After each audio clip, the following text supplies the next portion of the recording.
We welcome our people who are online, joining us online. If you are here, you want to tag them. We are live on Facebook at ICANN Leadership Institute Africa and at YouTube, David Molapo YouTube.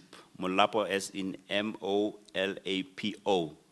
And I'm just going to recognize the people who assisted this program to be a reality, which are our sponsors, is the Ulwembu Business Service, Skycore Media Technologies, and You Are Up. I thought it was Europe, but the people says Europe, but it's You Are Up. What a nice word. And we will be hearing from our sponsors today. They'll be sharing some of the technologies that they can offer. But one of the things that causes us to be here, this is our 22nd annual Effective Leadership in the Healthcare Sector post-COVID. Now, we are remembering the people who passed on due to COVID, their families, people who are affected and people who were impacted by COVID-19. People have lost families, lost loved ones. People have lost their fathers, their mothers, their children. But also we have lost a nation. You might not know some of them, but we have truly lost a nation. And over and above, we have soldiers who were soldiering on in the health space.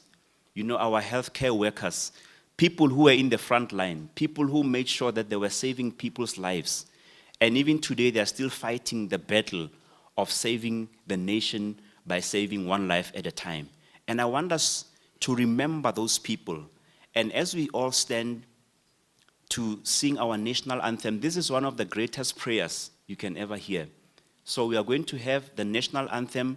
Can we all kindly stand to our feet as we all join in singing the national anthem?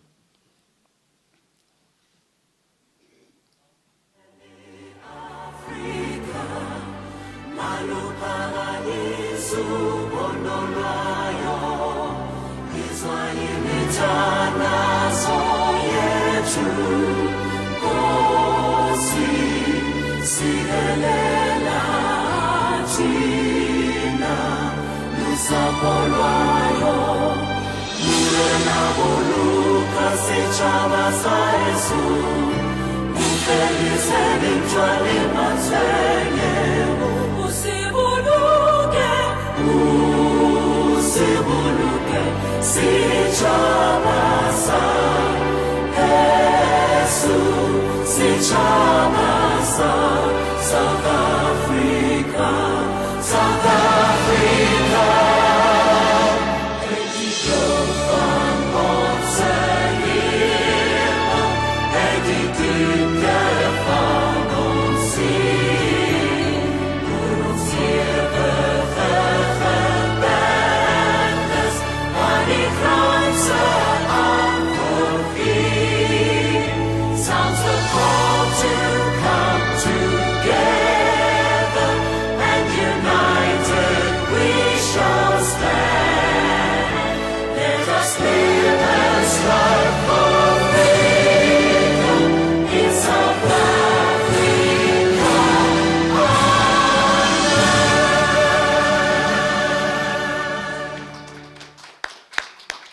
Thank you so much. We may take our seats as I call Sbu Kumalo just to open for us in a word of prayer and also just give few words of encouragement. Thank you so much. A very good morning, everyone. I'm really challenged. Every time I stand next to Dr. Dan, I feel so belittled. The voice even mimics everything else. Thank you so much, Doc. May God bless you. Ladies and gentlemen, I'm going to open with a word of prayer, but before we do, may we all kindly stand, please.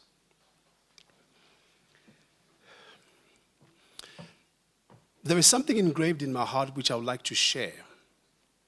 And I so hope that it haunts us every day of our lives.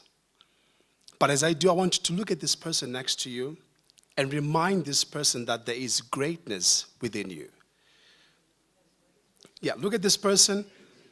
Tell this person, quite frankly, there is greatness within you. Do it once more.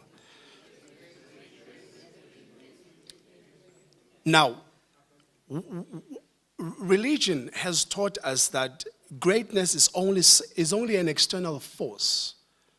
But in true sense, greatness is what resides within us. And the most important discovery in life is not what we can discover in the heart of the earth, on the pinnacle of any topmost mountain. But the greatest discovery to be yet discovered, it is that greatness within you. Dr. Den, there was a conference of the gods when man was created. Right after answering, or rather discussing whether to create men in God's likeness or not, the second conference was, where do we hide man's greatness? One said, okay, let's just hide it somewhere in the mountains. But the other said, no. It will be too easy for men to discover it. And once they do, on the early stage, they will discover it and squander it without purposely using it. Hence, Dr. Mulapo is very famous at saying, any promotion given prematurely permeates death. Right? The other god said, no, let us hide it on the heart of the earth, on the depths of the sea. I said, no, innovation is rapidly growing in this human race. They will quickly discover it and they're going to squander it. And then the last god said, let us hide it within them.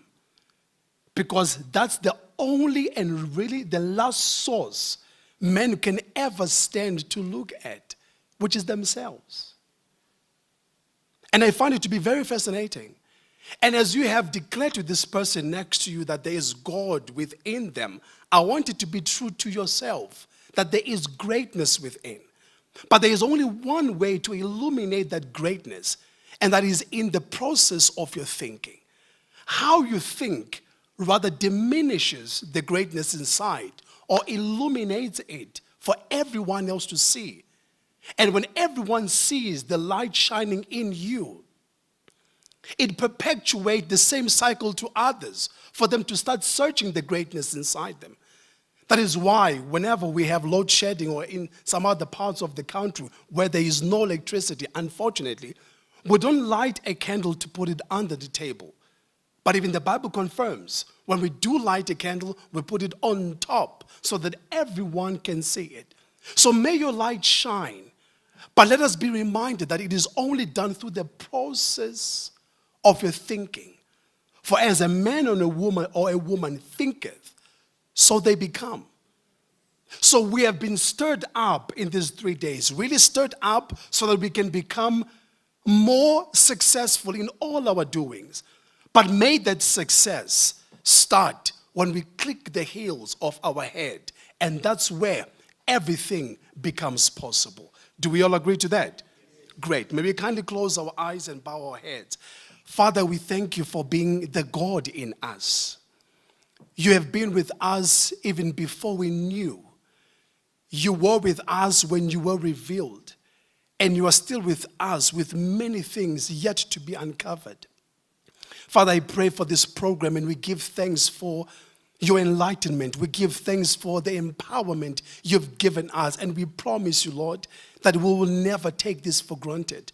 We are going to take what you've imparted into our hearts back into the community, back into our countries, back into our families and in our lives, so that at the end of everything else, no one's name but your name to be glorified through our lives. Father, we bless this day, and I pray that you may, my Lord Jesus Christ, remember families that were affected directly or indirectly by COVID-19 or any other troubles we've gone through, currently going through mental illness as the only rapid thing that is breaking people down, breaking families, shattering even relationships, even businesses. Lord, we call upon you because we depend on you.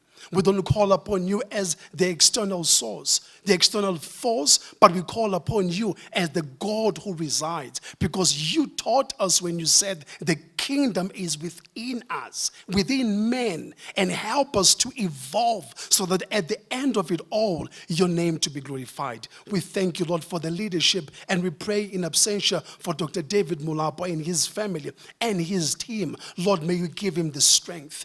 Every building, the length, the strength of the building is dependent on the foundation thereof. Lord, whatever you are building through him, may you as the foundation reassure him every day of his life that he is not alone. You are with him. The challenges he is facing, we may never even see. I ask you to assure him that you are with him, and he will forever be more than a victorious individual. We ask you to bless our leadership, bless the conference. We thank you for Dr. Dan, and as we ask you that may you be the one to lead us until the end, and we all give thanks to you. Everyone who believes, say amen and amen. God bless you.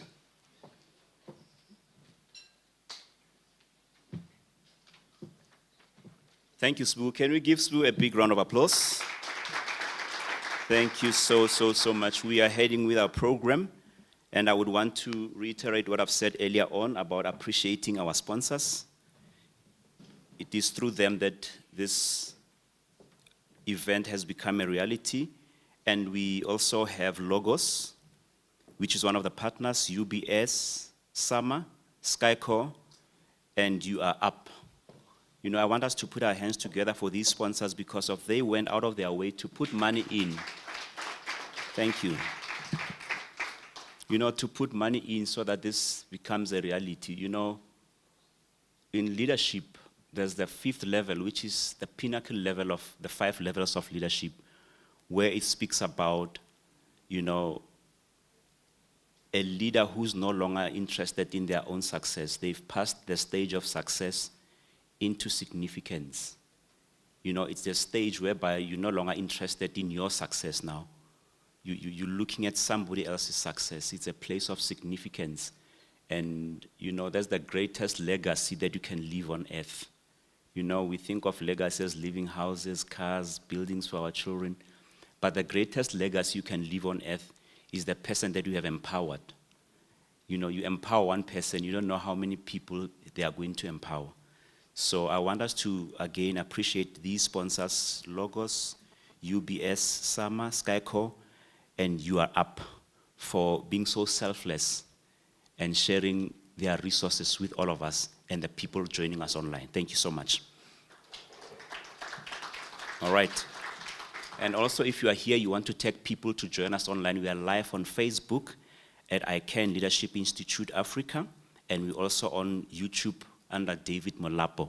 Those are the 2 platforms that we are live on. And those who are joining us online, we want to welcome you. We want to let you know that relax wherever you are. Let us have fun. Today is the last day. This is the 3rd day, the day of resurrection. We started on Monday, and today is the 3rd day. Things which were dead in your life, they are going to be resurrected today. Things that the enemy thought he has conquered you. Today is the day of their death because of you are being raised out of that situation. All right. And before I can also call our first speaker for today, I want to let you know that if nature calls, when you go out of the main entrance, to your left, you know this is left. I'm talking to women now. Because the woman's left is a right. Yeah, they will say, no, turn right, turn right, turn right. And they're used, so I'm assisting the ladies. To your left, my left. Those are the restrooms where you find the restrooms. And if you have your cell phone, please put it on silence so that it does not interfere with the program. And there's also recording that is taking place. All right. Now, as we hit the ground running, we are going to start with our first speaker, Miss Lorraine Tambira. She's the one who's going to speak on behalf of UBS. And I want us to put our hands together as we welcome our sister to come and give her the presentation on her behalf. Thank you.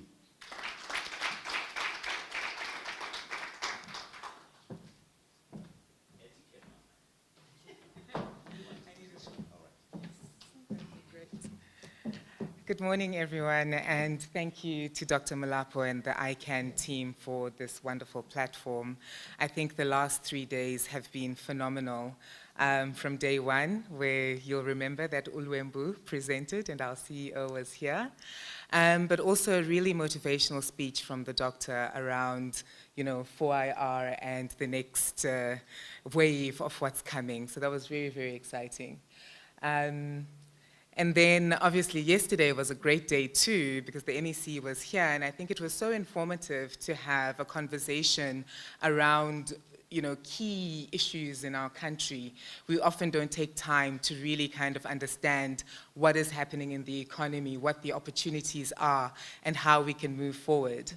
So, as Dr. Don said, I am Lorraine Mutambiranwa, and I look after strategy for Ulwembu Business Services, or the Ulwembu Group. And being in strategy means that I spend a lot of time in the future. So I'm wondering about what's coming, what's going to happen, should we be worried about, what should we be worried about? And I think one of the things that I have learned is that culture eats strategy for breakfast. People often say that. And that's because it is people who really make the difference. So I could come up with a fantastic strategy with beautiful plans, but if you don't have the people to make it happen, then you'll end up with nothing actually achieved. The other thing about people is that those different backgrounds, the diversity that we all bring to the table, is what enriches the strategy and what actually helps us to move forward. So today my presentation is maybe a bit more individually focused, since we are at the Effective Leadership Summit, to talk about how asking for help as a leader is a superpower, because we cannot do it on our own. And as much as we might have a position that we hold, we might have the skills and the knowledge, we face what is called the execution gap sometimes. So you know that you're here, you need to get here, but how you actually get there is made up of a lot of different things, which is the tools you have and also the people around you. So being able to ask for help is a superpower, and something we should not be scared to do. So when I was preparing for this presentation last week, I was feeling quite overwhelmed because there's a lot going on in the world at the moment, right? So, we've spoken about the oil prices. Apparently, we're going to be running out of cooking oil soon. I don't know how that links into crude oil, but this is happening. There are more lockdowns happening in China, and you kind of put that against that, we're kind of looking at, can we stop wearing masks? But this thing seems to be coming back again. I think in the WEF report on the gender gap, as you know, it was Women's Day last week, International Women's Day, they say that from an economic participation perspective, it's going to take 267 years for us to close the gap between men and women in the economy. That's scary, very, very scary. And then from a technology perspective, there's a lot of talk about the metaverse. So last year, Facebook spoke about, or at least they changed their name to Meta, and we're all wondering, what does this metaverse mean, and what does it mean for us as an organization in technology? And I think one of the things that excites me as an individual is this whole concept of holograms, and that in the near future, it's actually happening now, but I could be presenting here as a hologram and maybe be sitting in Durban on the beach relaxing, which is just a testament to how far the world has come and how technology can continue to enable us. So taking all of this, I'm kind of feeling a little bit like, geez, there's a lot going on. How do I deal with this? Next slide, please. My slide's a bit cut off, but I think a lot of this kind of information and all the dynamics we need to deal with often lead us to feel helpless, right? Because you think you can get things done, you think you know what is going on, but it's a lot to kind of mobilize your energies in the right direction. So leadership is an active role. Lead is a verb. And the leader who tries to do it all is headed for burnout and in a powerful hurry. That's something that Bill Owen said. And I think that in my own space, I often kind of sit and wonder, what are some of the things that we can do? Next slide, please. And self-awareness and collaboration are the bedrock of leadership. Know when and how to ask for help. And I think that's something that we at Ulwembu really try to inculcate in everything that we do, that we may have the beautiful systems We may have fantastic structures, but our ability to collaborate within our teams internally and also to partner with our clients in a meaningful way are actually what make a difference. Next slide, please. So, in my observation, working with a lot of clients, a lot of leaders in our sector, I've found that the greatest leaders know how to ask for help. And when they ask for help, it's almost sort of like, people stand up, rise, and go forth to be great with them. So some of the things that I have observed that they do is that great leaders always make a habit of checking in with people in their network, in their teams, to make sure that they understand what's happening. So this is fantastic because in that moment when you actually need help, people already know who you are and what you're about. It's not like you're an unknown quantity. The second thing is great leaders choose the right time. They understand the importance of timing and will often sometimes actually take a step back to help others so that they can then create the space for the greater help and movement towards the goal. The third thing is that leaders take time to understand what needs to be done.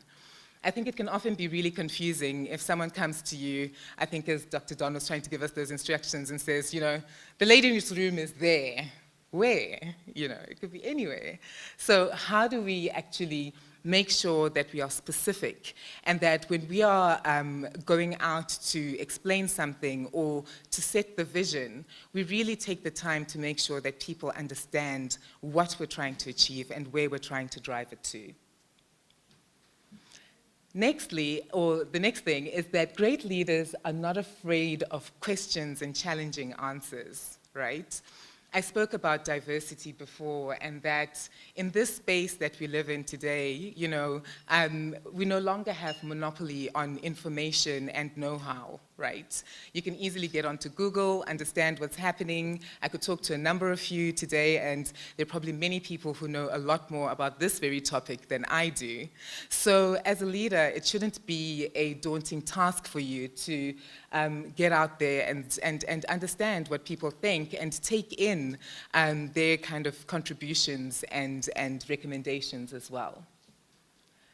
The next thing is that leaders support and enable, and I think we've seen that this past few days at this conference where it's really been about people saying, how can we help? How can we contribute? We can connect you and we can partner.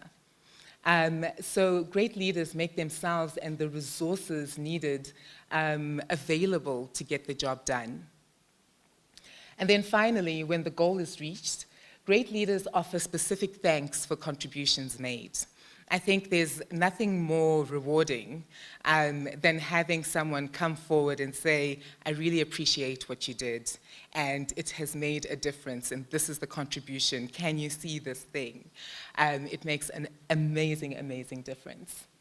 So that was really the first part of my presentation, just a little something for each of us as leaders around how asking for help is a superpower.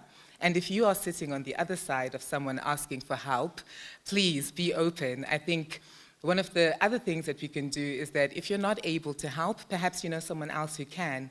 So let's kind of, keep the networks open and connect each other. And I think we'll see us moving towards our goals and achievements a lot faster. So the second part of the presentation is really around Ulwembu and where we have been. So if we can go back a slide.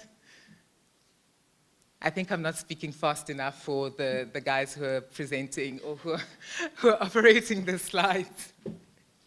So in any case, I think, Ulwembu is a Black-owned ICT management consulting company, and we've been around since 2007. And our roots were really in CRM, or customer services. And over time, we found that a lot of our clients, in trying to fix the customer space, had a lot of other challenges in the rest of the business, because that initial interface is only a doorway into the rest of the organization. So you would find then that they would have issues with infrastructure, issues with financial management, and that really then built our reputation as a hand-holding partner. And that's where our tagline, "We Make Life Better," came from, because we realized that in understanding our clients and their worlds, we would actually really be trying to help them achieve their goals and not only ours, which touches their customers too. So from a client impact perspective, we're in a number of sectors, with technology obviously being the enabler. So in the Wi-Fi space, we install and maintain the largest public Wi-Fi network in Africa. So this is the network in Tshwane, which has over 2,000 Wi-Fi hotspots. And I think, Tshwane has a population of 3.2 million citizens, and the city's vision is really to make Wi-Fi a basic commodity in the same way that water and electricity are. So through the work that we've done, our priority initially, about 4 years ago, was really to make sure that we could connect schools and libraries, because we believe that this is how we can really make an impact by making that connectivity available. And then we also made sure that on that Wi-Fi portal, there are free courses that are really aimed at reskilling and upskilling our youth around new technologies. Coding is like the new maths and science. If you don't know how to code, you're probably not going to be fit for the future. And those are some of the courses that are available on that portal that we provide. And then I think another key success factor for us in that environment has been uplifting the local community, because everywhere we go, it's not only an Ulwembu team that is literally building these towers and masts. These towers and masts are built by local entrepreneurs who are part of the Wi-Fi program. So we work with them to train them on the technologies that we use, and then they are the guys who actually go out to install and to maintain the network. Then from a fiber optic perspective, within our group, we have another organization called Bridging Digital Divide. And over the years, they have trenched and laid over 3,000 kilometers of fiber. So that's like driving to Cape Town and back and then halfway again, right? So I think that's a phenomenal, phenomenal job that we've done. And I think that's also, again, a testament to our community, to our commitment as an organization to really uplift South Africa and to make an impact in the communities we come from and where we do business. From an applications management perspective, as I was saying, I think that, with technology, it's almost like a stack. So you start out with the cables and the fiber and all of that infrastructure until you kind of build it up to this interface where people can actually transact and make things happen. And that's where we play in the enterprise resource planning space, where we have supported the Social Security Agency enabling timely payments. So I think that there are, over 18 million beneficiaries in South Africa. And the work that our team did there was really to ensure that the systems in the background that enable those payments to happen run like clockwork. So there are various challenges that come about in terms of making sure that all of the the workflows and processes line up, but for a beneficiary, all they know and want is that when I go to collect my grant, it works. So I think that's another very proud moment and project for us as an organization to be part of that kind of work.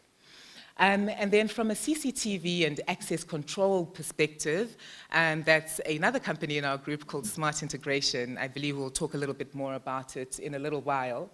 But then I think as part of our strategy, we realized that people often speak about the Internet of Things and how you can get into your car when you leave the office and tell your kettle to boil so that when you get home you can have a cup of coffee.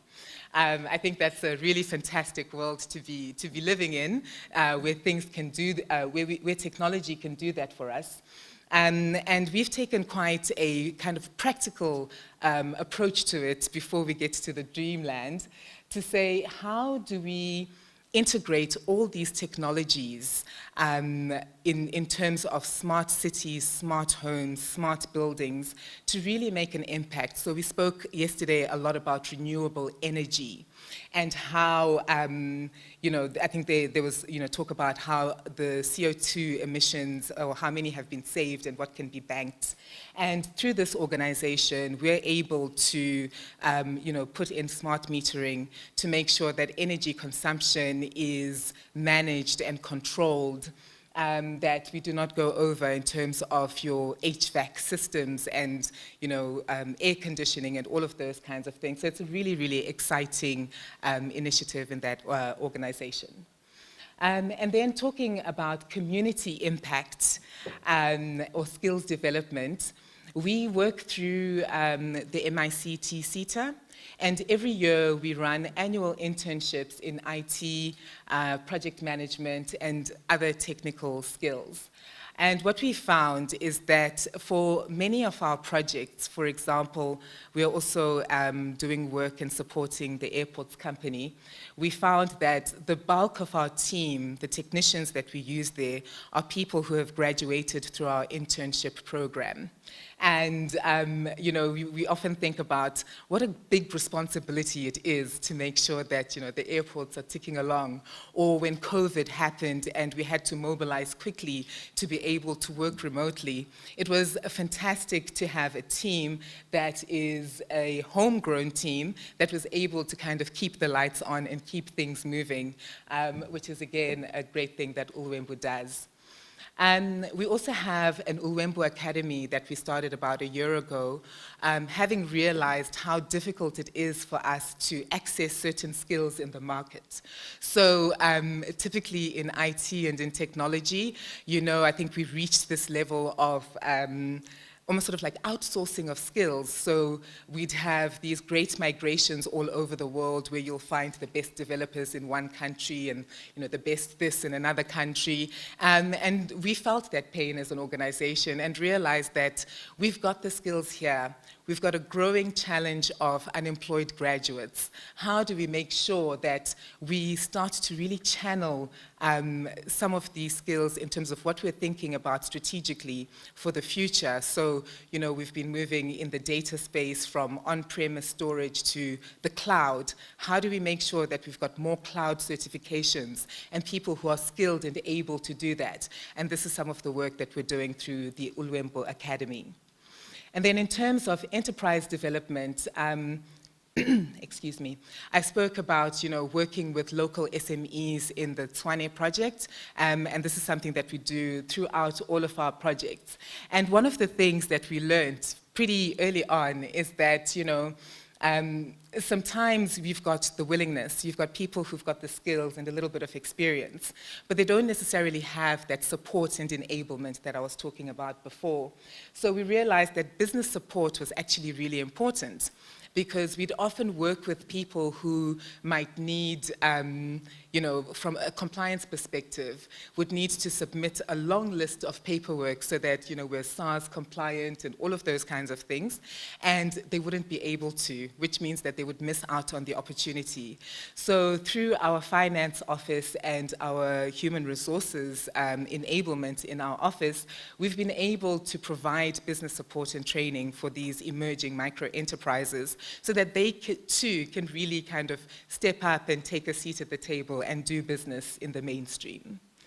Next slide, please. And then from a community perspective, I think, we've all come from different backgrounds, and we realized that if we had not had an opportunity, whether it's in education, in soft skills, we would not be where we are. So from a responsible corporate citizen perspective, we are very active in some of the communities in Ekurhuleni and in Tshwane with a community maths and reading program, because we think that being able to target, students just in that sort of primary school, almost going into high school space, makes such a difference, because we want these scholars to pass matric, to be able to enter, tertiary education, and ultimately to end up working for Ulwembu. And that value chain is so important that we can't only start investing in graduates. That's probably too late. We need to start doing it much, much sooner. We also do a lot of career tours for graduate recruitment, and I think we have a little bit of fun in these indigenous games that we host every year, and it's a competition which is almost like a mini Olympics for different schools where kids come out to play, and you can see some of the pictures. It's a really fun occasion, and perhaps some of you will be able to join us later in the year when we do this. So I think just to close off, I think, this is how Ulwembu is trying to make life better. We don't think it's just about us giving you a tool or a system, but about really understanding the journey and the path that you're going to walk with it and making sure that it adds real value. Thank you.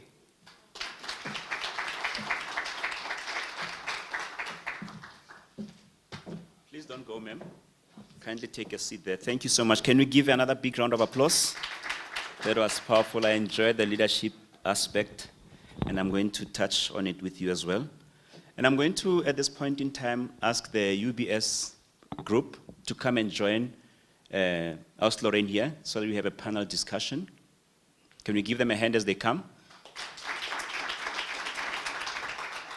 Lesego, are you here? Is Lesego here? Yeah, you can come and join as well.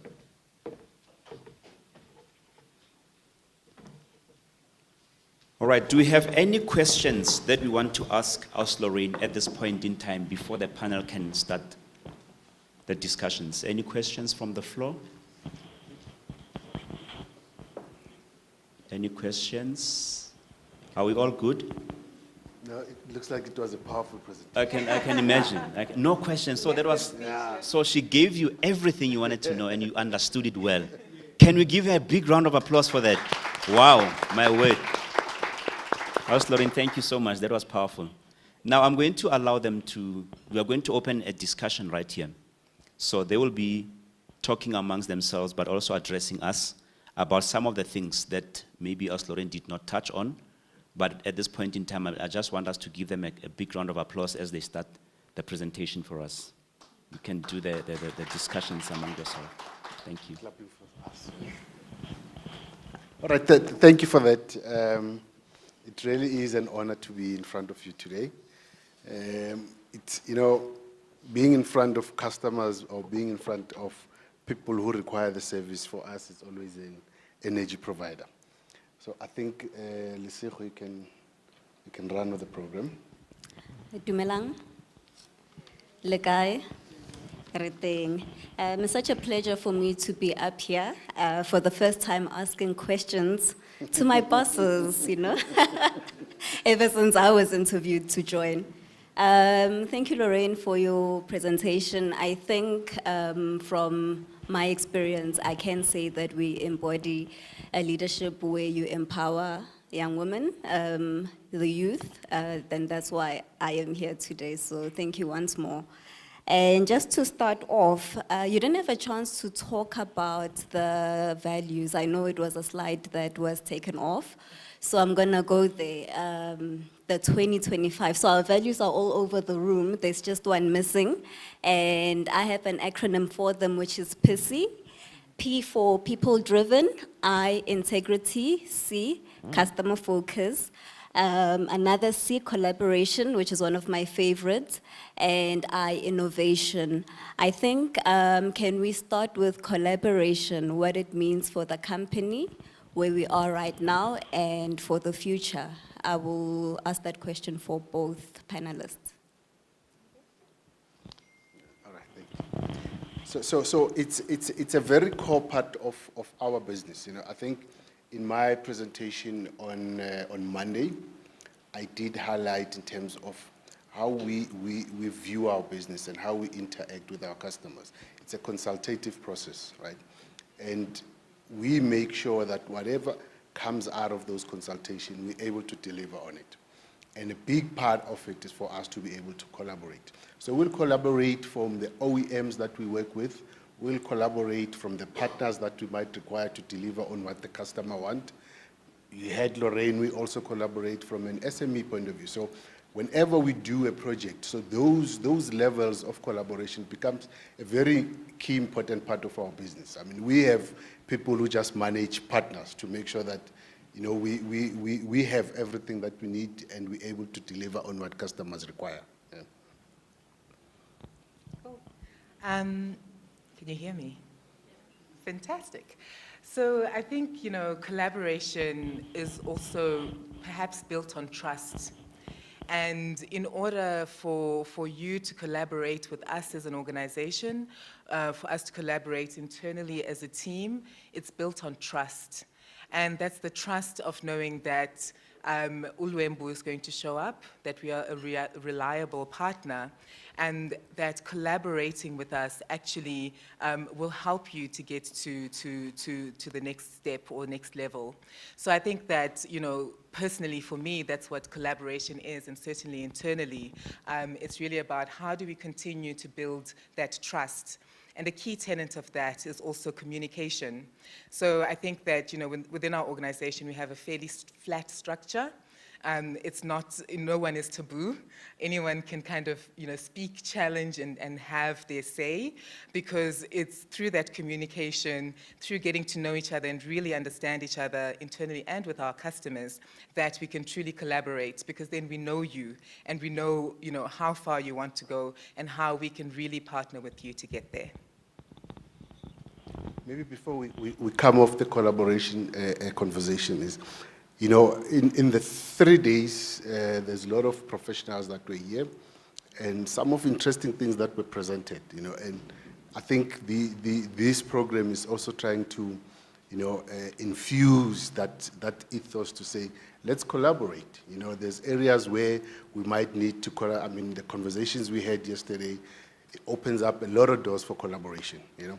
So I think as we leave here, we need to leave with that and say, what can we do that's coming out of here? The worst thing that we could do is to leave here and take nothing out of it and move without anything on it. So action is very important. You know who you saw, you know what they spoke about. The first thing you need to do is to reach out and say, what can we do? Where can we go? How can we do this? That's collaboration at its simplest form, you know. Thank you so much. I will say, even for myself, since I joined, I've noticed that we have never done a single project without collaboration. Through our partners, through our customers, we've always worked together, and I've always enjoyed that. And let's go on to the two, customer focus and people driven. I wanted us to focus more on who Ulwembu is in those aspects. Who are we? Where are we now? And what are we doing now in terms of our services? What are our offerings? I'm hoping there was a slide that was going to be up here.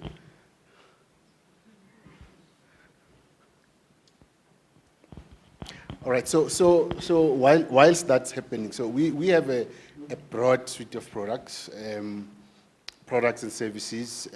We have different companies in our group, and they all play different roles in the company. But again, you know, stealing back on the collaboration, these four entities, they collaborate a lot, you know, because in delivering those objectives, you might need two.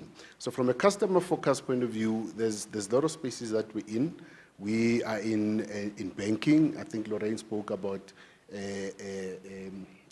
Wi-Fi, which is an infrastructure project.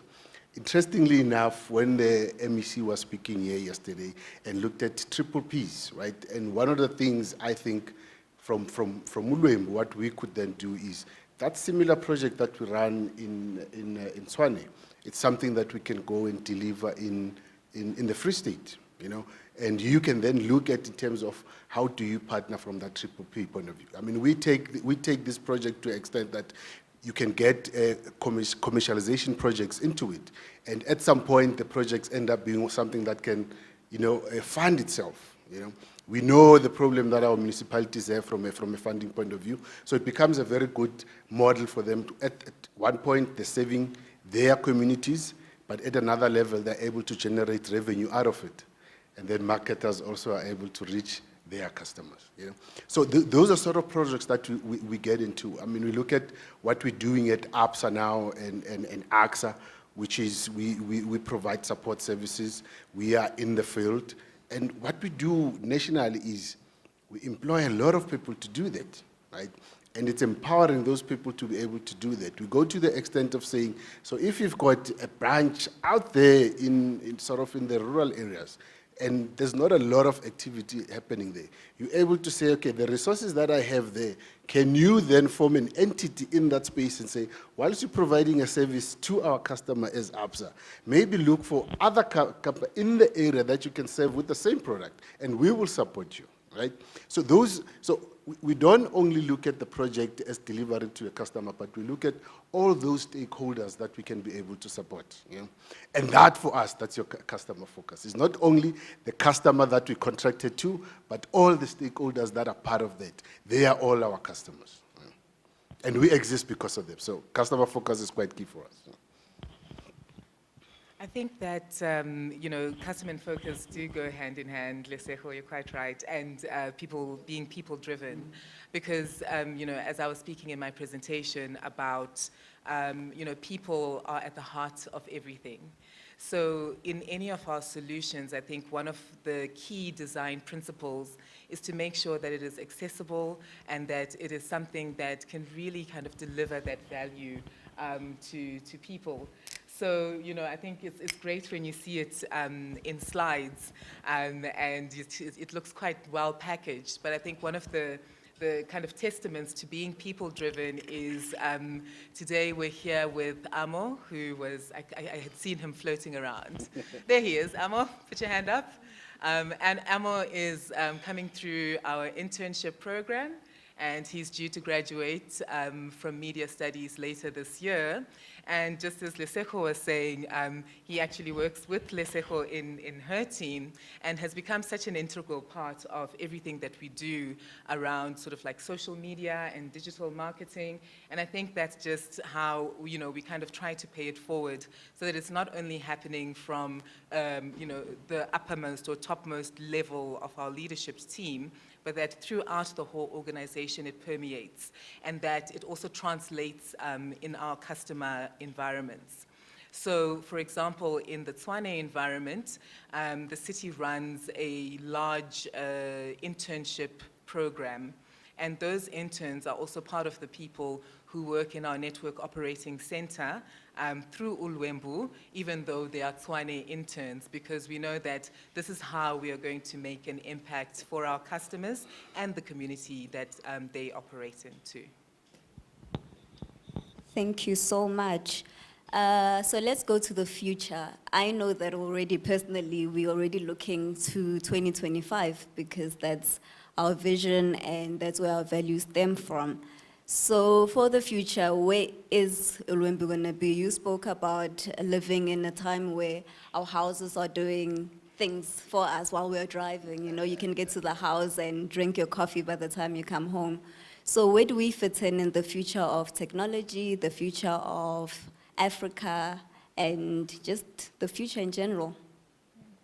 I think, the past 2 years have really made us all wonder what the future is going to be and what it will bring.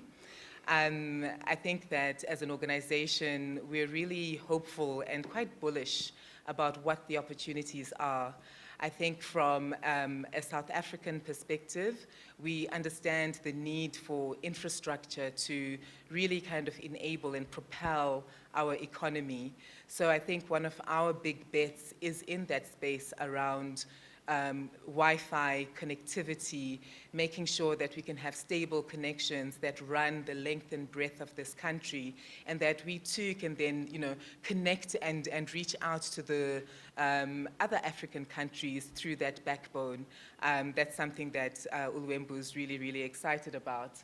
I think on Monday, our CEO also spoke about data and the need to know and understand each other and what's happening a lot better. So I think sometimes, as I was talking about those very basic kind of entry points into the economy for small businesses, is that how do we start to kind of bridge that link between us and other African countries, because we're not able to like quickly pull up a report that says, oh, this is entity X, or this is how things are happening. So I think that data and information becomes so much more important, just as we've seen this really kind of accelerated way of communicating and connecting, right? So when COVID started, some people had never even been on Zoom, but now it's the easiest thing to get onto a video call, whether it's on WhatsApp, FaceTime. We know that we can connect in that way. So what then sits on top of that is then enriching the kind of information and data that we can have, so that we can make better business decisions, we can make better informed investments. So I think those are some of the bets that we are looking at as an organization that we think will really propel us and the nation and Africa. Thanks for that, Lauren. I think you are spot on. One of the things that we also look at, we're already in that space, but as these technologies get popular, get implemented, you find that in environments, it's different types of technologies that in that space. The integration of those systems become very important. Integration is one of the buzzwords that you cannot leave behind. Because even if you think in that space of a home that we're talking about, of the fridge that speaks, you talk, those that are fortunate, they might have controlling their power electronically in the house. So those are all different systems. You need to have something that's able to put everything together and use just one gadget, for instance. So if you take it to a bigger scale, you look at if you're doing a solar power, for instance, right? Your solar power is giving power to a lot of systems in your environment, a lot of systems that are from different technologies, but you need to be able to integrate those, right? So the integration part of all these technologies, all these endpoints, it's also going to be very key in the future, and that's a space we are developing in. Right? Thank you, Sipho. I'm gonna work on the word you just said now, integration, right? So beyond South Africa, let's talk about integration within the rest of the continent, one, and let's touch on innovation, how our products can bring in innovation and solutions to what we are doing, especially throughout e-health. It's the one thing we haven't spoken about. How can it make life easier or make it better? Let me use our tagline. We make life better. How can we do that? I think, that's at top of the list. It's a no-brainer. So, if you look at e-health, we spoke about briefly on Monday. Primary health. I think the doctor was talking yesterday and say health. The MEC also spoke about health, being healthy, right? And we have a beautiful system, a perfect system that it's able to assist those environments in managing that. Management is very important. So you're able to manage your environment, you're able to make decisions based on information that happens in your environment, but you're also able to manage your own cost. You know where your costs are going, you know how to manage it. We're currently deploying that in Tshwane. So Tshwane is going to have our e-health system in all their clinic, which means if you go to one clinic and you have a record in that clinic, you're not only limited. So if you're not there, you're somewhere else, you're able to go to another clinic, and the same information that you have on the system, it's going to be there, right? That helps, especially, there's a portion in the rural areas, especially. One of the programs that we have in this solution is the outreach program, where nurses or professional goes out into the public with their vans, whatever transport they use. So in other words, that service going out to the community instead of community coming to the facility. And when they're out there, your record is still there. Right. So it makes life so easy. It makes life for the facility. They're able to manage people that are coming to the hospital. They're able to manage the distribution of medicines. They're able to manage the stock of medication. You know, you can take it anywhere. You can take it, and it's perfect to take it up in our African countries. I would really, so if we're talking collaboration, you know, there's people online that are looking at it. We're quite open to sit and discuss and see how we can assist in putting those systems in those countries, you know. Absolutely. I think, you know, one of the key things around designing the e-health platform was that it was informed by international health policy around having that single electronic health record for every person on the planet. I think that's one of the pledges that the World Health Organization would like each country to commit to and make a difference to.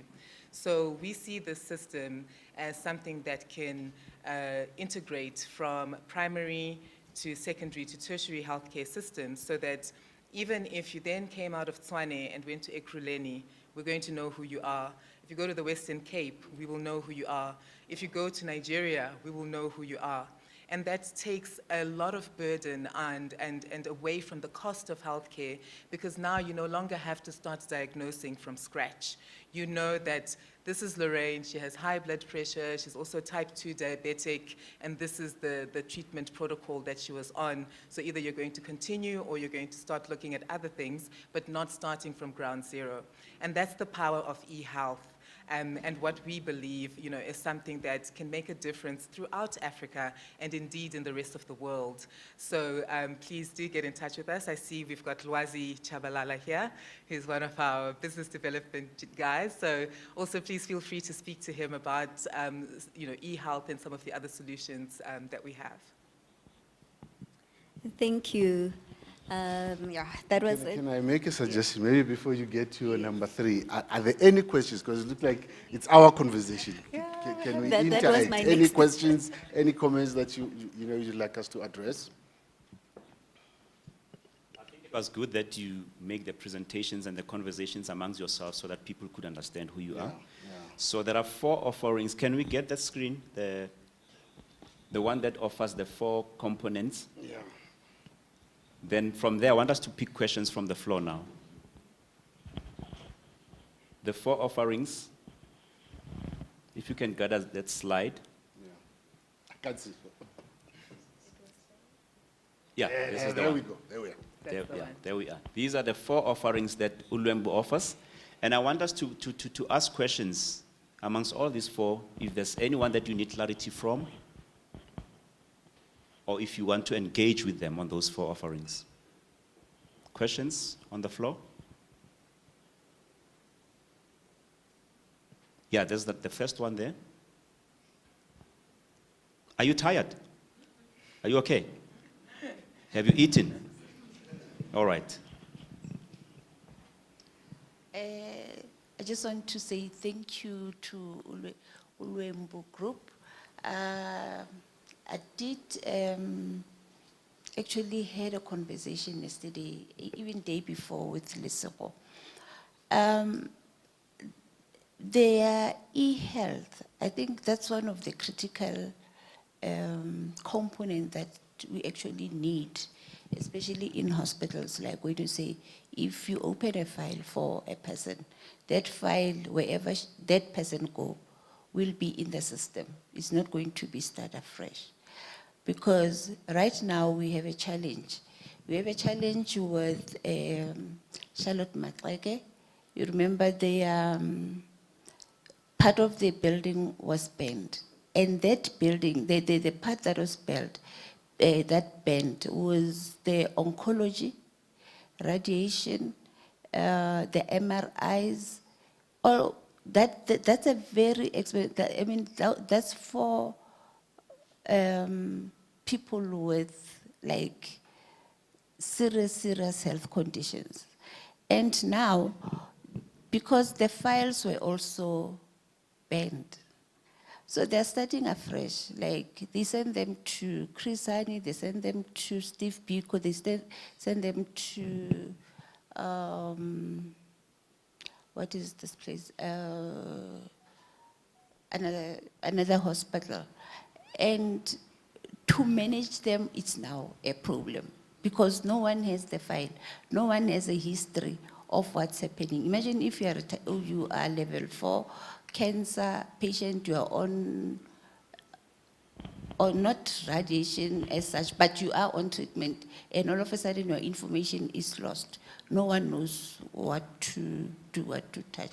So I think if you can maybe put pressure into our Minister of Health, or start with the Premier, I think that's a service that will be appreciated by all health people, because it is going to make life easier. You don't see a person first time and then you lost all the information. So I think that's a good, to me, I'm saying you're on the right track. Just try and push as much as you can, because there is really a need of this. Thank you. Thank you very much. Thank you. Thank you, Ma. Another question from the floor?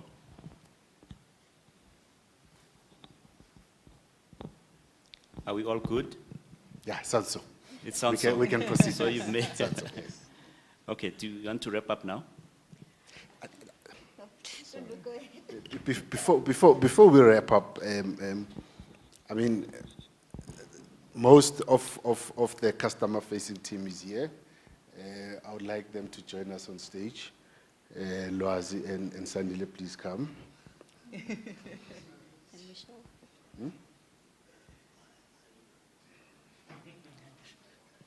Let's give them a hand as they come.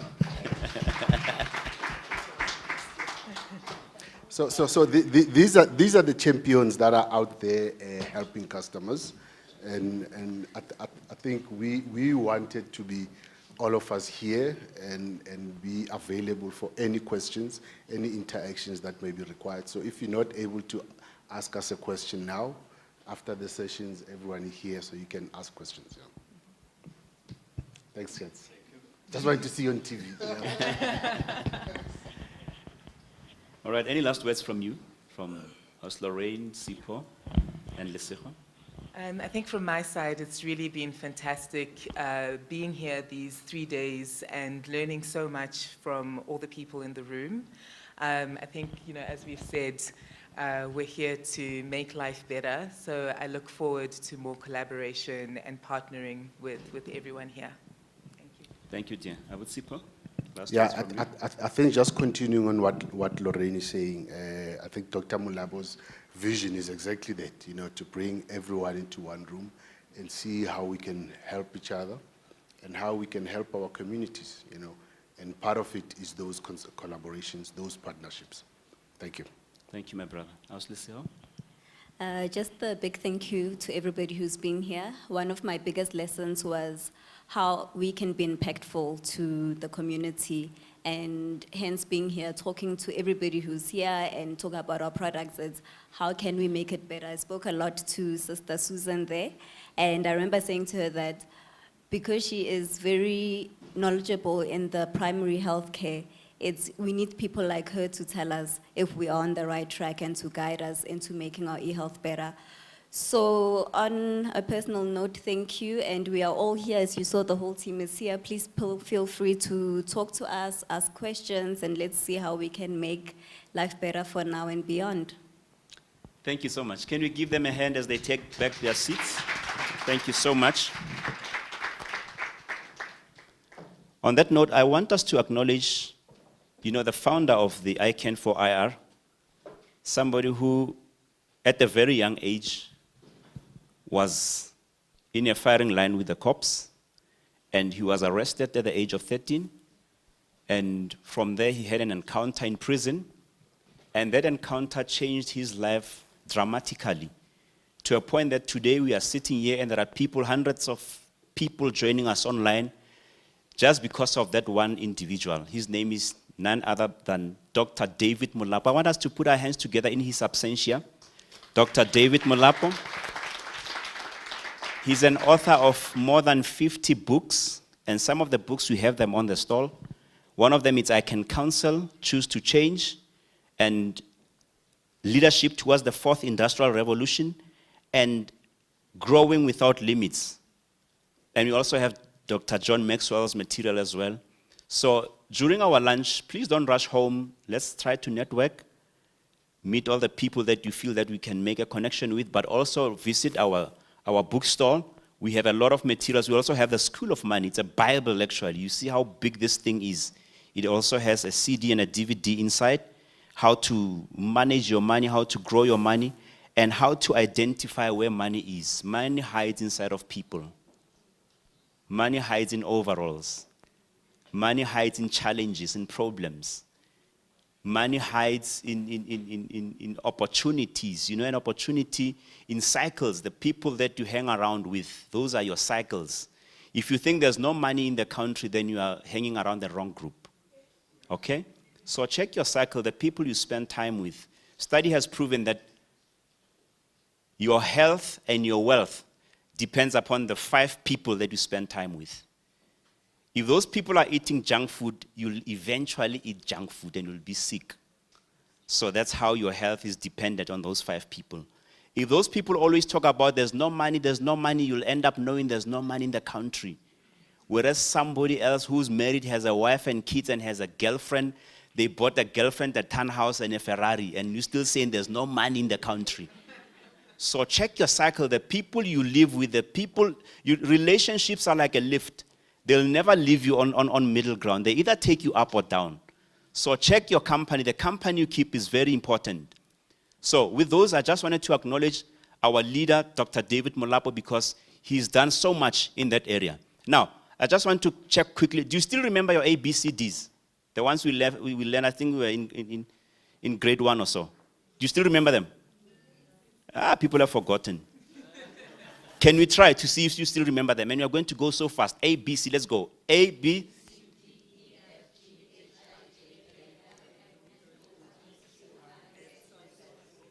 Some people are lost. Some people are, I've just seen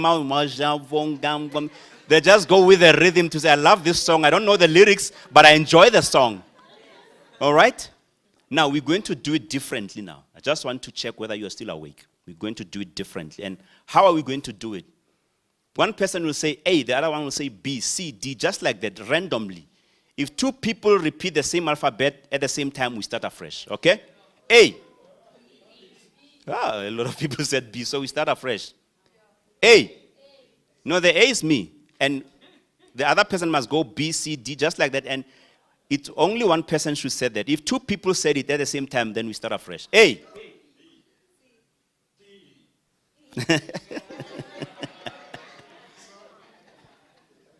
Yes, sir.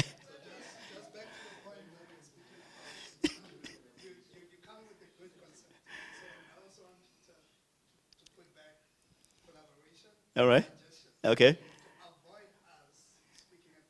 Okay. No, you're messing me up now. No, you're messing up my exercise, and I won't go with you. You come up with a solution. I don't want that solution now. He's trying to mess me up. These are smart people. Let's go. A.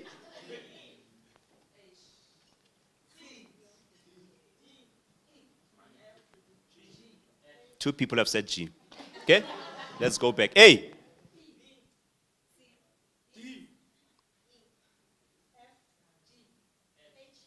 The H. 2 people said H. For the last time now. For the last time. A.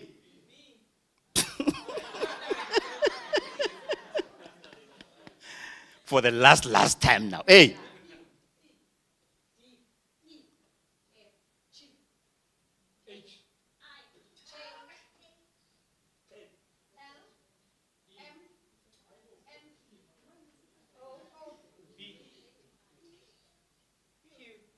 The twos have gone together. The 2 Qs. Thank you, ladies and gentlemen. Put hands together for yourself. All right. Now, we are going to have a video from Othello. And after that, I'm just going to ask Gunvald to come. In fact, Gunvald can come in the meantime, but let's let the video start playing. And after that, he's going to give us a 15, 20 minutes presentation on his product. Our one planet. But to sustain our current lifestyle, we soon need 3. We are many people, 7.8 billions, and fast becoming more. Everyone needs a safe place to live. And while many can take that for granted, almost 1 billion live in slums. And the paradox is that while many barely have enough to get by, our planet is suffocating from massive overconsumption. Since 1950, over 9 billion tons of plastic have been produced. Only 9% has been recycled. We are filling up our world with plastic trash, and every year, more than 8 million tons of plastic end up in our oceans.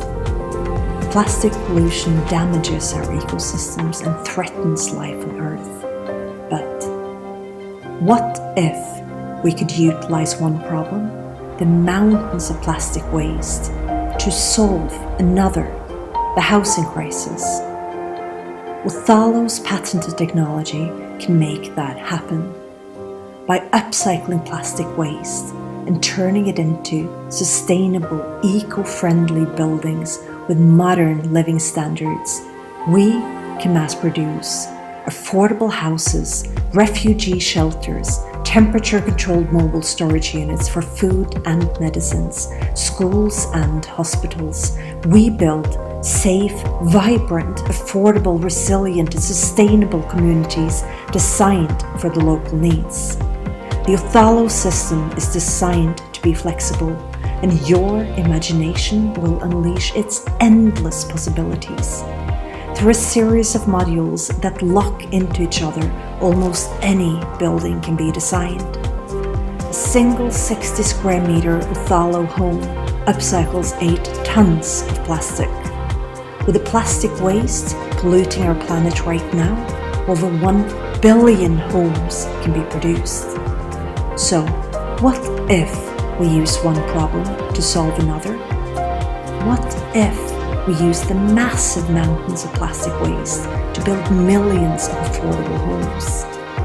And what if we manufacture on site, using local raw materials, and create thousands of jobs in the process?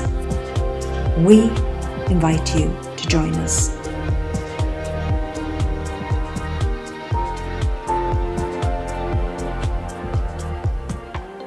Ladies and gentlemen, let's put our hands together for Mr. Gunvald. Sir, you can come up and use this one.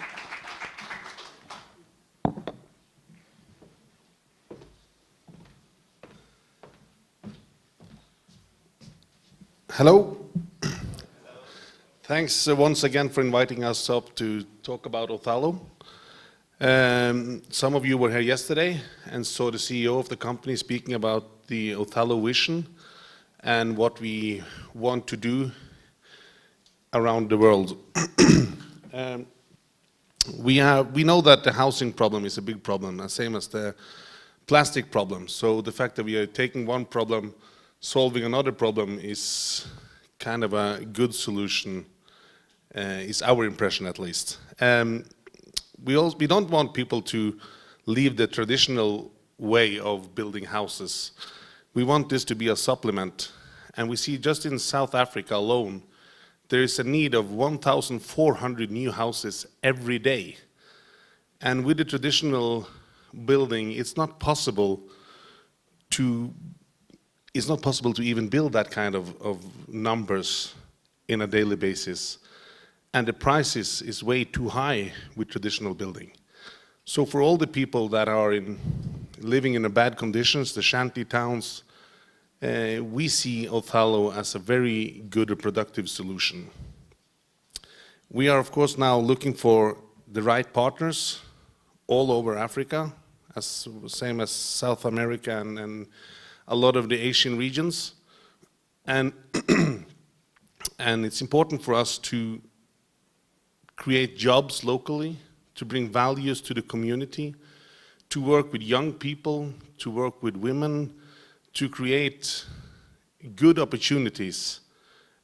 It's not about making as much money as possible. It's about creating sustainability and creating opportunities and better life for the people that doesn't have the same opportunities that we in the Western world have. And I believe that Othello is bringing value to that fact. Now, UN Habitat is one of our biggest partners, and they went on the FN convention in Dubai last year, saying that right now, the Othello technology is the only technology in the world that is available to solve the housing problems that we are seeing around the world. So that's a brief introduction of us in Othello. If there's any questions or anything, you are, of course, welcome to ask. And we are always looking for engagement with people that can contact us at any given point. And we will do one-to-one sessions, and we will put up meetings and see what kind of synergies, what we can do together, and how we can move forward. Yes? Okay, I'm just asking, are there any plans for... Okay, thank you. I'm just asking if there are any envisaged plans for building manufacturing plants here in Africa, especially here in South Africa? That is actually our first goal, is to get a manufacturing factory up in South Africa that can supply the South African countries or the South African regions. So we are looking for the right partners, both industrial partners, but also organizations that can contribute and help us grow and get the reach that we need.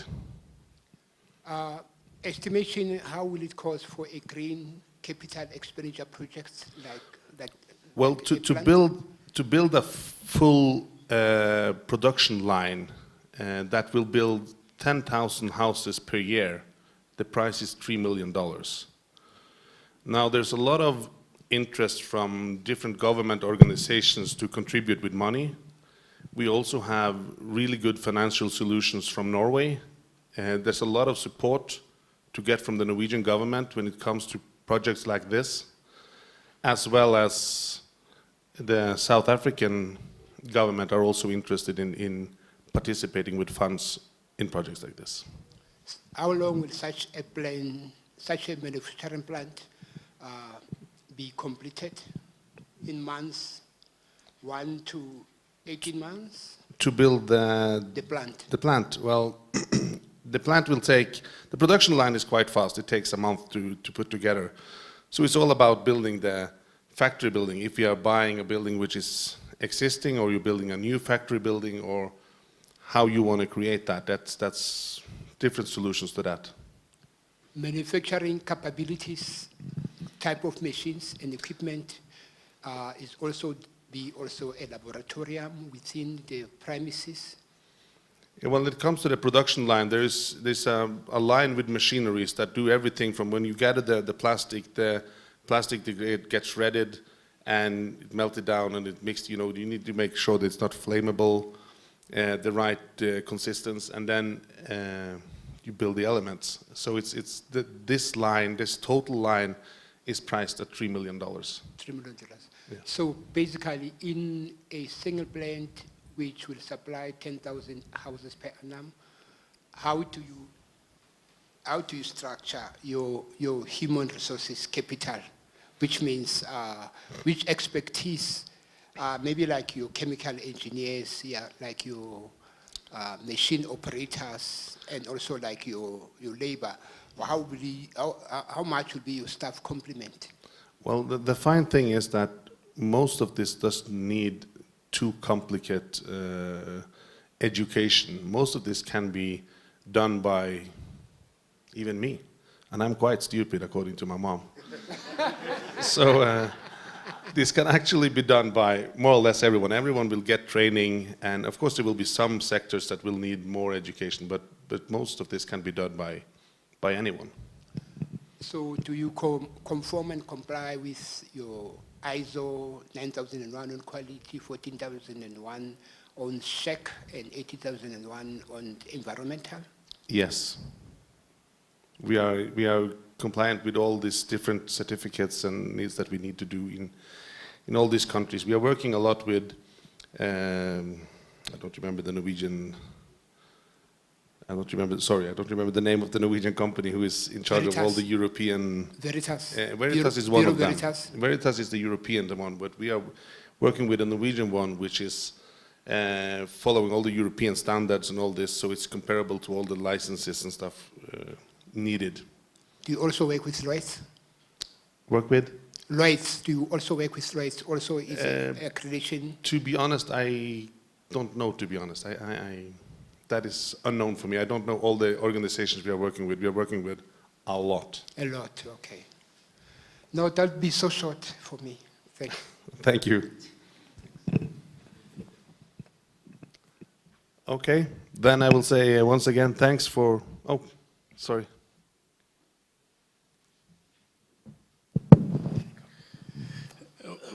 Would you please just help us to understand the durability of the walls? And how does this construction take place? I mean, given the fact that you are using plastics. Mm-hmm. Thank you. Well, the main core is a hard plast, which is about 1 to 2 centimeters thick, which is has a stronger breaking point than steel, and it has an inner wall and an outer wall, which is also made of plastic, but we can make it look like if a rough structure or a nice structure, whatever you want it to look like. And in between there is the same hard core is going out into these different small patterns, you know, to keep the out layer and the inner layer away from each other, which is also bringing structure and hardness to the wall. And it's filled with a lighter plastic foam, which creates the isolation for the house and the thickness of the walls.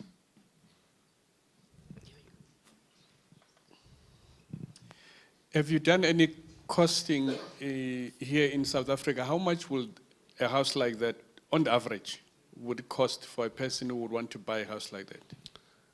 Well, for us it will be, we depends a bit when it comes to the taxation system and stuff here, but between $60 and $70 per square meter. Oh, okay. All right, thank you. Hi, I'm Roxana. Have you taken into account that most of our homes, low-cost homes, have paraffin stove? I mean, it's a reality. Some have gas stoves. Have you taken this into account, that your material that you're building these homes will be safe into our lower income homes? Yes. The plastic, everything is put together with products that make it, it's not flammable. Mm-hmm. It doesn't give pollutional gas. If you try to, light it, it won't light, but even though if you try to melt it, it won't give pollutional gases and stuff like that. So yeah. So you would watch over like compliance, stating that this is something new you're bringing into our country. And I mean, normally when low-cost housing come into place, most of the times the people that suffer are the ones that are living in that home. So are you going to be around to say whatever the problems are, you're going to be there to fix it for them? I'm not 100% sure if I understand the question. My question is, again, most of the times when we're doing low-cost housing in South Africa, we don't have a system that oversees that these houses are standing after a year. Okay, I understand. Well, we will of course work with our local partners. The factories that are producing them and supplying them are of course responsible to do the follow-up and assist them if there's any problems or, well, unknown issues that occurs. Have you got your buildings in our country as yet? No, we have not put up anything in South Africa at the moment. So if you're selling this to us, is it not possible for you to do 1 or 2 maybe of the low-cost schools or something where you do a sample and then you can say to us, this is standing for the past 3 months or 6 months and this is how you can see what our product is actually about? Absolutely, but then we need the right partners on board. Ladies, thank you so much. Okay, thank you. Okay, that was all. Thanks again for giving me the opportunity to talk about Othello, And if there's any questions or anything you're wondering about, please talk to me later or in the lunch or whatever. Thanks.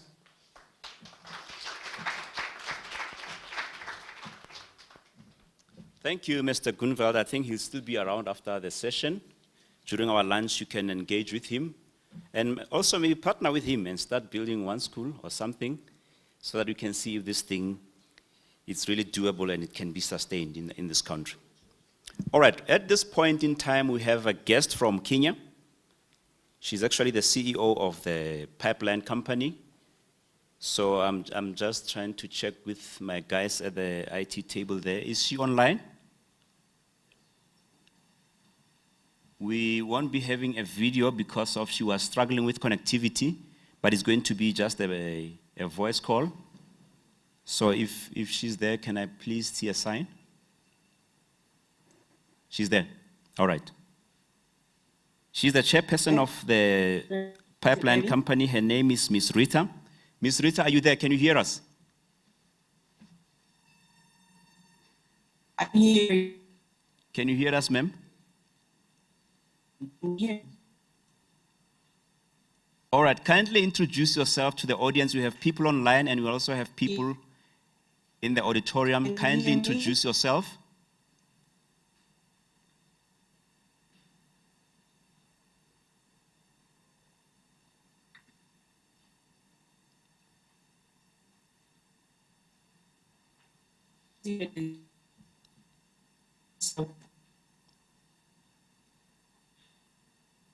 Can you hear us, Ms. Rita?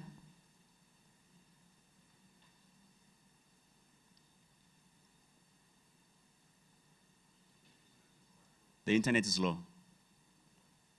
Okay. Should we drop the call or?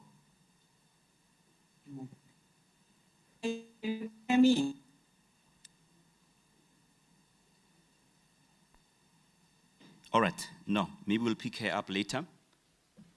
At this point in time, we are going to continue. I'm going to ask Sbu Khumalo to come and give us a short motivation while we're still trying to connect with Ms. Rita. Can we put our hands together for Sbu Khumalo?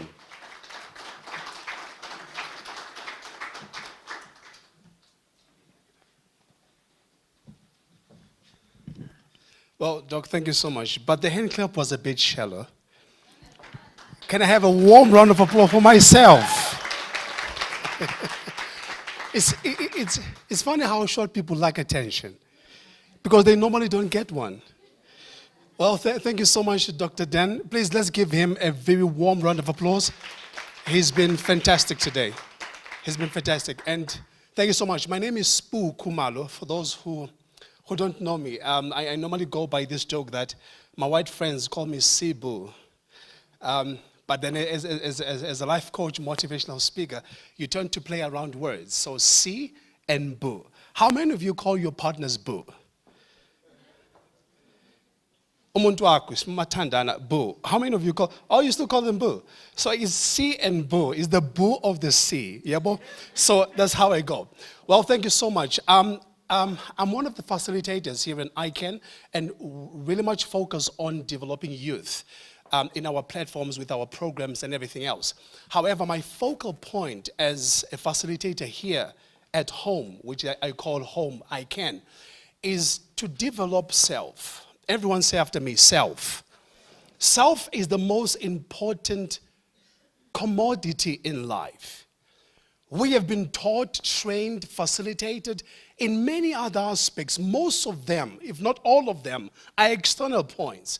Yourself as a CEO, when you sit down Monday at the office working out the plans or at the beginning of the year or beginning of every term, we always try to figure out the outcomes. What is the outcome for our sponsors? What is the outcome for our stakeholders? But little do we spend time on working on this commodity, which is called self. I want you to think with me, if you will. Imagine, if you will, leaving this place in whatever state, motivated and so forth, going back to your house. And to your surprise, you know, when we get back home, we want to sit down, get a few breather, relax, and then go and get that sandwich and just reflect on whatever we've learned. Am I right? Talk to me, please. Am I correct? 100%. But to your surprise, when you walk into your doorstep, you find the whole house flooding with water, Mr. Andre. Mimically flooding with water, not just water spilled out. I'm just imagining what's going to be your first reaction when that happens. Now, let me tell you something about human beings. Human beings, we are incentive driven.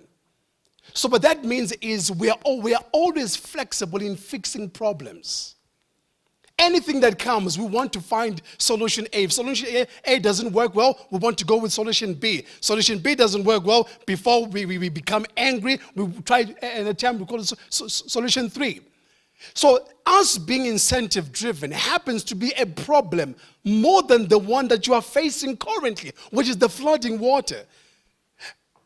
You're going to go to the neighbors before you attend to whoever is responsible, by the way, right? Either give them a slap or that name. Am I correct? Please talk to me. Let's be real here. Yeah. So before attending to them, or even after attending to them, you want to get the neighbors to borrow you some mops, some buckets to do away with the water. And that on its own becomes a problem. You see, when we are only focused on fixing the problem, problems are a never-ending episode in life. Problems are never ending. You are either in a problem or coming from a problem or headed towards a problem. We are never free from any problem. So us being incentive-driven conduces challenges on its own. So my suggestion would be, leave everything else. And let's try and imitate Peter and Jesus to try and walk on the water. To try first and identify the main problem leading to the flooding house. Is it the burst pipe? Is it the tap running left unattended? What happened? Because until you fix the main important component, anything else you try to attempt, you'll be working for nothing. The number one demoralizing factor in humanity, it is to work so tirelessly with no result whatsoever. Even the Bible confirms in the book of Haggai that there are 5 people who are most unhappy. One, the Bible says, they eat but are never full. The second one, it says they drink but they never get enough. They never get satisfied. The third one, it says they put on clothes but they're never warm. The fourth one, it says they plant so much only to harvest little of what they've worked for. And the fifth one, which is the most devastating one, ma'am, is the one that work so hard, so dedicatively, only to put their wages in purses with holes in it. It is very much demoralizing to count many years, yet you don't count the number of progress which amounts to the years of your toiling. So what am I trying to say here? Before you deal away with the water, water could be anything. Water could be them. Water could be it. Water could be the other thing, the other problem, whatever it is. Before dealing with anything else, try to identify the most important one. And in accordance to my presentation today, the most important thing to fix or work on is self.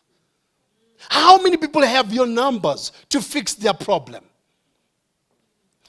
Ma'am, you're actually going through your phone now. It's quite a number of them because you are a life coach and you have national and international contacts. But how many numbers do you have when you need help?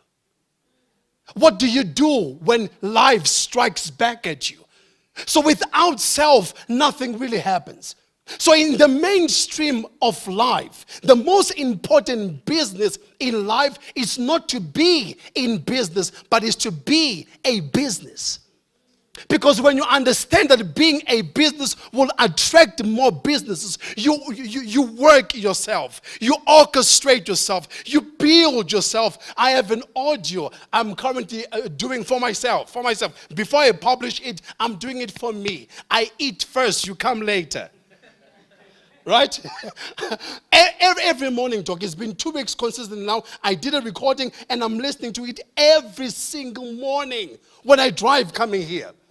And one of the phrases I speak on that quote is that I look good, I smell good, I speak good, and thus I attract business. Oh, I'm telling you. There are some people now just urge you to want my numbers because, boy, I'm business. I'm good. Why? Because I'm taking care of the most important thing, and that's not you, that's me. So that in turn I can take better care of you because I was able to put myself first. When I grew up in the west of Joburg, I was told that selfishness is the most demonic thing in life. But I now understand it is the number one component of self-development. Whenever I'm requested to come and do a life coaching session in any corporate, my focus point is dealing with self.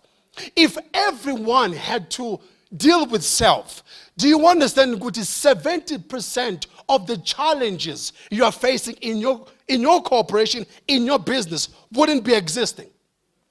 Majority of the problems you're facing, including what's this? These corporates in the workplace, the unions. We wouldn't have many of those problems if self was developed. Self says, in order for me to perform at work, I need to be good at home. Self says, I can't take my challenges emsebenzini, which is at work. Let me fix me. Let me work on me so that everywhere else I branch onto, I become a blessing. But we have been so busy, so distorted. Hence my opening speech was, in that conference of the God, the only question was, where do we hide the potential of man? Only to find that the potential of man is in self. That until you discover that, you'll be searching for yourself. I don't know the name of the lady who actually composed the song that I've never been to myself. The Manhattans sing that song. I've been to Georgia. I've been to California. I've been to Umzansi. I've been at Houghton, but I've never been to me. Have you ever been to yourself? If I were to ask you, how are you? What's the normal thing that will come to your mouth, to your lips? I'm Spukumalo. That's what we've been conditioned to. But you need to understand you are much more than that. You are a child of a greater God. You are a child of the infinite figure of life, and that is the Almighty. That's why nothing else has to matter. The only thing that needs to gravitate, it's you. You need to work on yourself. You need to believe in yourself more than anything else. You need to represent, as one of my quotes in my book, you need to represent thoughts many have rejected about themselves. That's why, Dr. Den, company, it's more important. I'm only going to affiliate with you if I see some commonness between you and I. If it's negativity, I cling on to you. If it's positivity, I marry this friendship because there's something that brings us together. You need to be careful. Who do you cluster yourself around? Are they the self-seekers or are they the being? Do you know the being? Don't look at the person next to you, Mama. Just look. Just look, please. I want lunch to be more tasty than yesterday. So if you're going to look at this person next to you, they won't even have a taste of what we're going to have, right? So look straight up to me. The are so many. And the most bitter are the ones with suits. Yeah. So work on you. Until that becomes it, you are never going to overcome. The indirect understanding of seek ye first the kingdom is an indirect teaching that discover who you are. Let me repeat that. They didn't get it.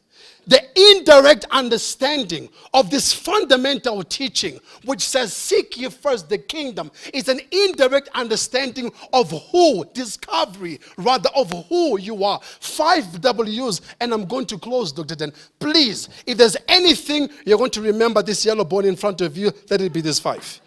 This 5. Yeah, I'm only hearing ladies shouting out. I'm not sure about Amachita. But anyway, yeah, my points. So, 5 W's you need to remember. Please, this you are going to need till the day we part ways. Till the day we die. And please, if you will write this down, you need it. It's very important. The first W. Now, before I go to this first W, let me just say something in a minute. If it confuses you, good, because it's going to help you to think, right? That's what I don't like many times with motivation. We get to prepare things people want to hear that helps them feel good but don't think good, right? No wonder why you've attended many sermons where you felt good, yet you see no progress in life because you've never been conditioned to think good. Please say this after me. If you think good, you become good. You do good, you experience good. Is that all right? Let me say this, and I'm going to pass. Your mind is exactly the same as the one who's now under the bridge, homeless, sick, unemployed, and penniless.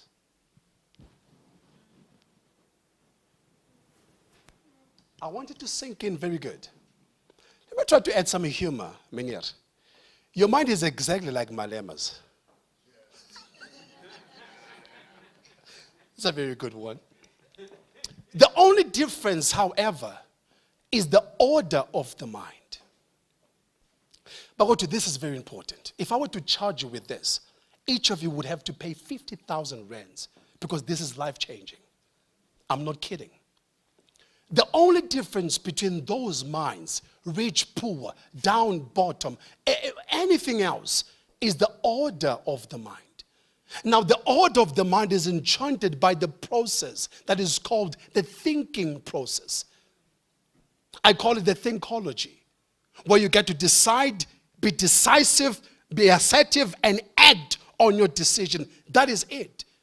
Hence, it says, your life will only be transformed, not by the replacement of your mind, but it's only by the renewal of it.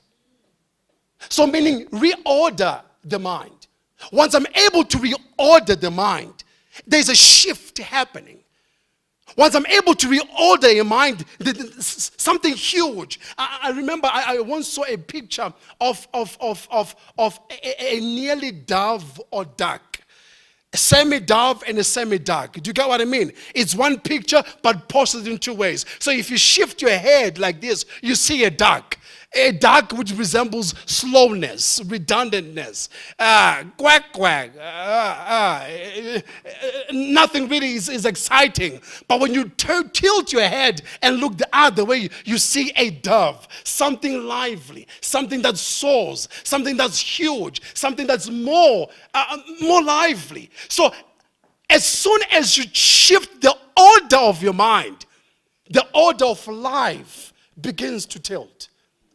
The reason why we have greatness in this room, they are no different. The only difference is the order. The reason why we have only 1% of great people in our lifetime, there's no difference between us and them. Even the Bible says everyone can pray the same prayer Elijah did, but the only difference is the order. Or once you shift the order of the mind, everything gets to happen. So what I'm trying to say is everyone is struggling with the 5 big W's. Everyone is trying to find their ways to understand the importance of the 5 big W's. The guy in parliament with prominent position is trying to understand this dynamics of the 5 W's. The one struggling in the mud of life, poised perfectly between pleasure and really suffering, is trying to discover what's the use of these 5. You are here, and the reason you sacrificed financially, we have many people. Mr. Reg flew all the way from Durban to be here for 3 days because we are all trying to discover what's these 5 W's. Let's get on to them. The first big W is who are you? That's the most difficult thing. I've sat down with clients over 40 years, going 50, and they says, boy, I thought I knew who I was. I know a thing about myself. I know nothing about me. Please help me. And what a job it is. Who are you determines the essence of your fulfillment to this thing called life. Because if you don't know who you are, it is easy to be ascribed by someone else's idea of you. That is why many people are not living authentically. They're living a life imprinted by someone else's opinions of them. I love the revolution we had last we still even see with the women around. They're really trying to evolve because they're getting to know who they really are in this thing called life. Who are you? 3 benefits of knowing who you are. Number 1, when you know who you are, you know who you are not. You stop pursuing things that don't matter. You don't get to say yes to everything that glitters because you know who you are, baby. You know who you is. That's the imperfect grammar. But you get what I'm saying? You really know who you are. When you know who you are, you don't just wave at anything that says hello. Let them pass by. You know who you are. When you know who you are, you know. Ladies know it very authentically. If I put a lady, a female, let me just close my eyes and say this. Just close. If I put a female in a shoe shop, she knows what she wants as soon as she sees it. No matter the price. She knows exactly. If anyone tries to assist, ma'am, can I help you? Says, no, I'm good, I'm still looking. I will know it when I see it. So when you know who you are, you know who you're not. Second benefit of knowing who you are, when you know who you are, you know your capabilities. You are unstoppable. You are infinite inside you. That's why we address as human beings. Human is a part of us, the soil part of us. But the being is the most powerful part of us, is the godly part of us, is the I am part of us. That is why the more I am you plant, the more of that I am you become. I am poor. That's what you are going to be because of the being self that you are. Are you getting the drift? So be careful every time when you say, I am.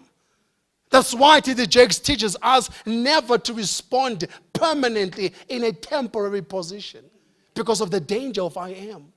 So when you know who you are, you know your capability, you are unstoppable. The third point, the third benefit of knowing who you are, you know how far you can go. You are unlimited. I was taught, Mfanam, if you can only excel in one thing, you are good for the rest of your life. And I realized that is, I almost said something. That is wrong. You can excel in many things. If you think you are successful where you are, think again, because I can challenge you and I can bring the greatness out of you. You can do 10 times more than where you think you've reached. Trust me, I can. Because I've realized the power of who I am. So the second W is, where am I from? What is your source? I know you're from your mother's womb, but please, guys, come on, come. I know that, I know. But much more than that, what is your source? When things get tough, what do you do?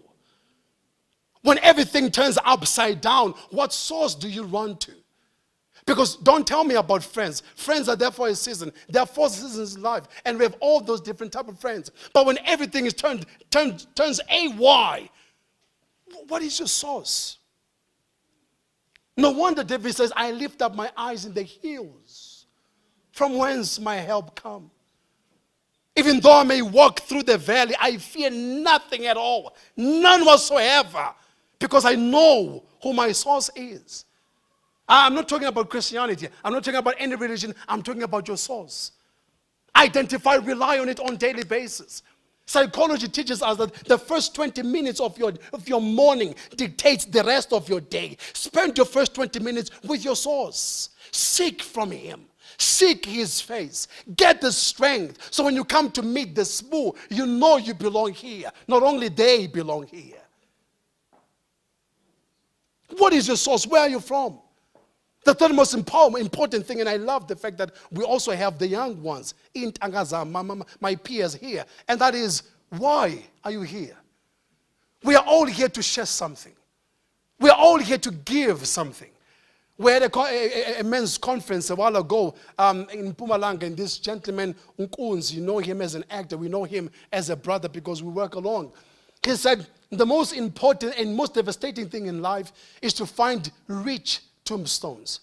And are those tombstones of people who died with everything stuck up inside them? Businesses inside them.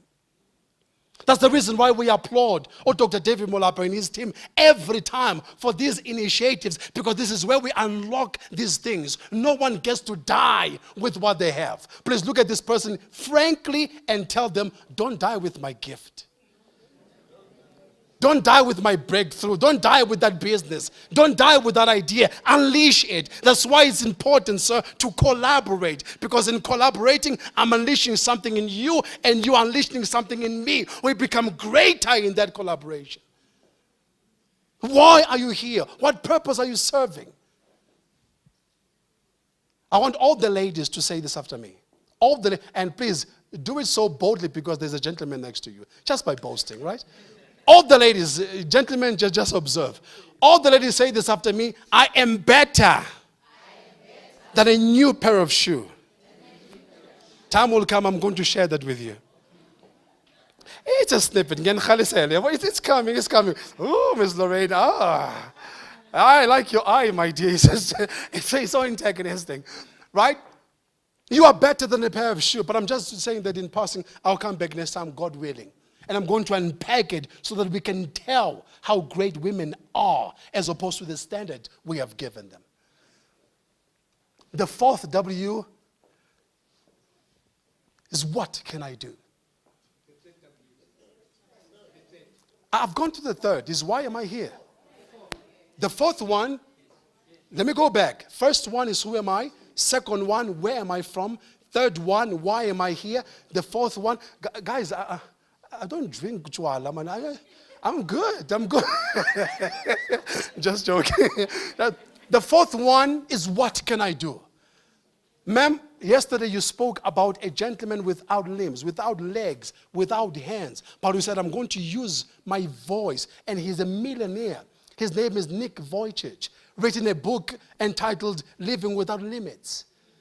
Without limbs, but without limits. He's one of the best motivational speakers in the world.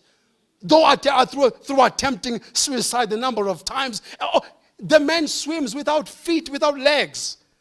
Don't ask me how he does. He has twins, dog. Don't ask me how he does. I don't know. I do have an idea. But I don't know how, but please come back. Don't go there. Come here. Come here. Ozala, come here. Come here. Let's be here. Don't be fantasizing how you're doing it. Come here. What can I do? What is your capability? The most detestable thing in life is trying to compete. Imagine an unauthentic person competing with an original self. You become the most, stupid thing ever. There's no need for competition. Do you. Become yourself. Be authentic. Be a magnet of greatness. Be yourself. People serve and follow those who are authentic. Have you ever been so tempted to a fake fruit on the table? Talk to me. And you go and touch that banana and you feel like, oh, you flip. It's plastic. Do you ever go there again? Never. You want the real thing. Real looks good on you. Reaffirm this person. Real looks good on you. Tell this person, reaffirm them. Real looks good on you. The fifth one as I close is where am I going? In order to know how far you can go, where you are headed, it is important that you answer the previous 4 W's. The fifth one is a result thereof. It's an answer to everything else. Most people wonder. That's why most people's prayers are never answered, because we ask for the wrong thing. How in the world could you ever pray for where you are going if you don't even know why you are here? Busy praying, asking. I'm not sure, Doc. There's even techniques of prayers. I don't even know that. Those techniques and intricacies of prayers, they don't make much sense because they don't know who they are. But when you know who you are, when you know where you're from, what's carrying you, when you know why you are here, when you know what you can do, you can sit down and be bold in your plans. 50 years, I want to achieve this. I don't care if I'll be alive or not. 30 years, I want to take my family to that height.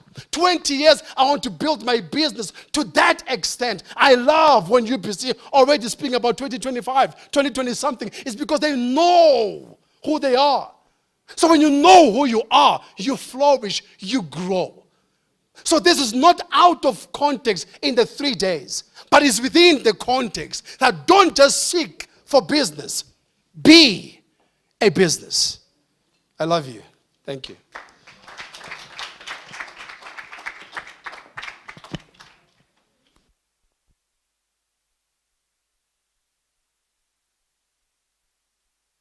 I think we can do better.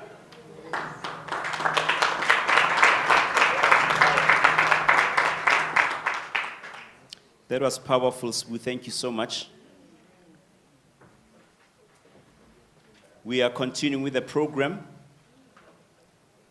We're just waiting for Dr. Molapo to arrive and to finalize the program for us. Can we get a video clip from Skyco?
Thank you for that. Can we put our hands together for that? I did not get the sound, but let's just put our hands to Skyco are the ones who have supplied these digital screens. So if you desire to talk to them, I think there's a lady, Nelly's there. Can you, Nelly, please just raise your hands? You can talk to Nelly. These are the people who have supplied us with these digital screens. They do it for churches, auditoriums. I think even for schools, they do that. So if you need any questions or clarity about them, you can talk to her. She's right at the back there. All right. Now, moving forward, remember this is the 22nd Annual Effective Leadership in the Healthcare Sector. Now, one of the things that we don't talk about when it comes to health is mental health. And I know that's your passion as well, Mama. Mental health, because a lot of people, most of the diseases that we have, they come from our thinking. And Sbu spoke a little bit extensive about the mind and how powerful the mind is. You know, we have two minds. We have the conscious mind and the subconscious mind. So the subconscious mind is the mind, it's not a thinking mind. It's a mind that captures events. It's a mind that records. It keeps records. So the power of that mind is that if we did not have the subconscious mind or subconscious brain, every morning you would have to learn how to talk. You would have to learn how to walk. You would have to learn how to eat.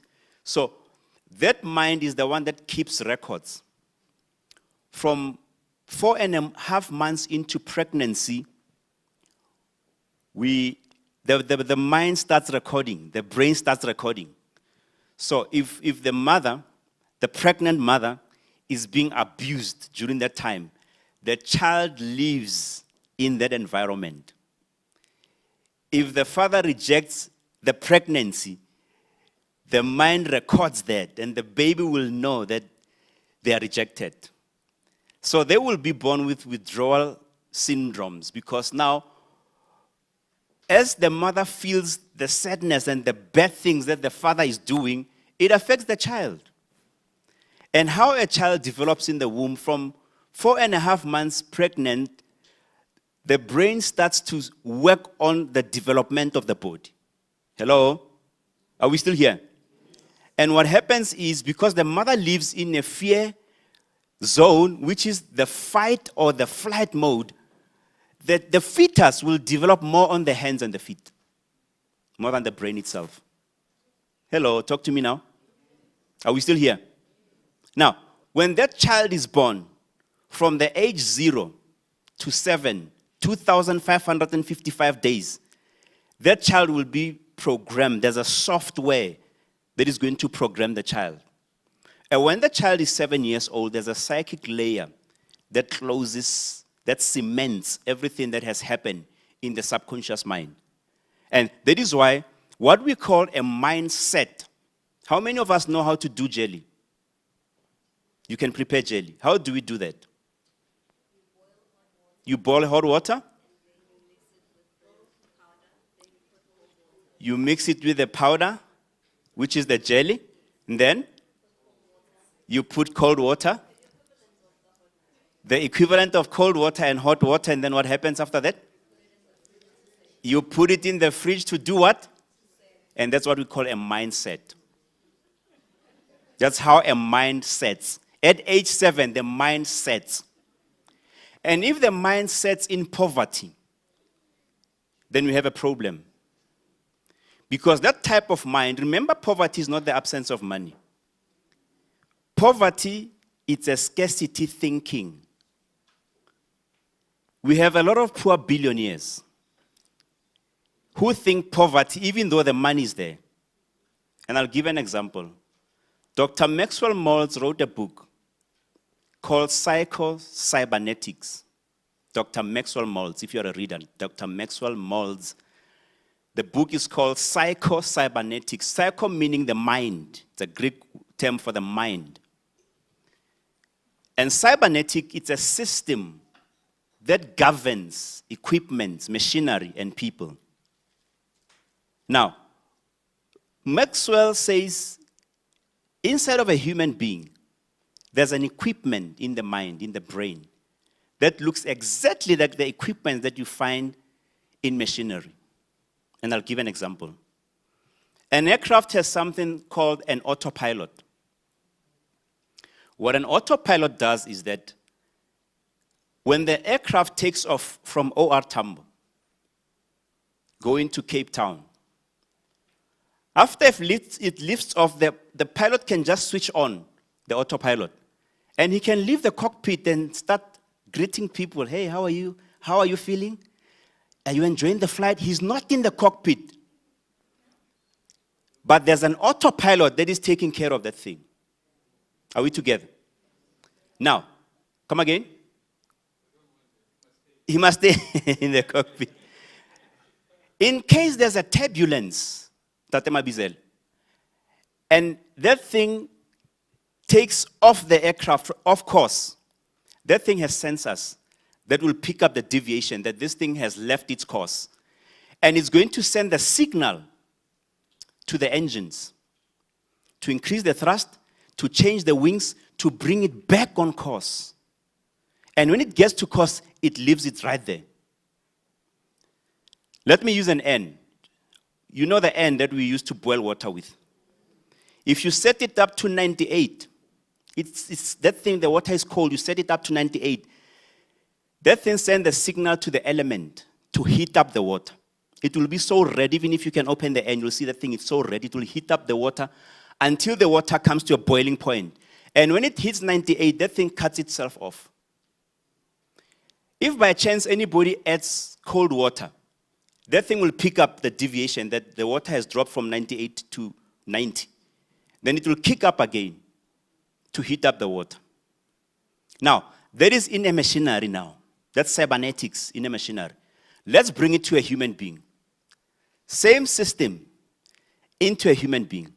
Here's a person, they win a lottery, or they get a government contract for 50 million or 100 million. And this person has been set in a poverty mentality. Right? Now, when the money comes into the account, immediately, this psycho-cybernetics in a human being is going to pick up the deviation that this person has gone off course, like an aircraft. And what it will do, it will assist you, it will take you out of those millions. It will assist you to squander the money until maybe if your cost was 10,000 or 15,000, when you reach 15,000, that thing will feel like this person is now safe, and then it will cut off. Hello? We're talking about the mind, a healthy mindset. So if you watch shows like I Blew It, that's exactly cybernetics. A mindset assisting you, self-image. This is me. It will assist you to squander the money until you come back to your course. And when you reach your course, that thing is just going to cut off, and the people will come back to their senses. It's not witchcraft. It's cybernetics. So what are we saying? How do we develop a healthy mindset? How do we reverse the process? Remember, the subconscious brain only functions on repetition. Hello? Have you noticed that you can watch a movie, and in that movie, they'll just be throwing in adverts of Coca-Cola without you noticing them. But the subconscious brain will pick up that. It will pick up that and create sort of a safety net or a safety space by what it's currently seeing. And if somebody just happens by chance to say, Lauren, what are you going to drink? Without thinking, you say Coca-Cola. After they left, you said, no, I don't want Coke. Because the subconscious brain was gathering data, trying to build a file. So all of us here, we have files. Every morning when you wake up, there are certain things that you do without thinking.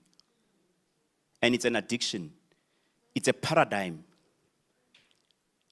For men, they will wake up in the morning and just open the refrigerator and close it without doing anything there. It's in the system.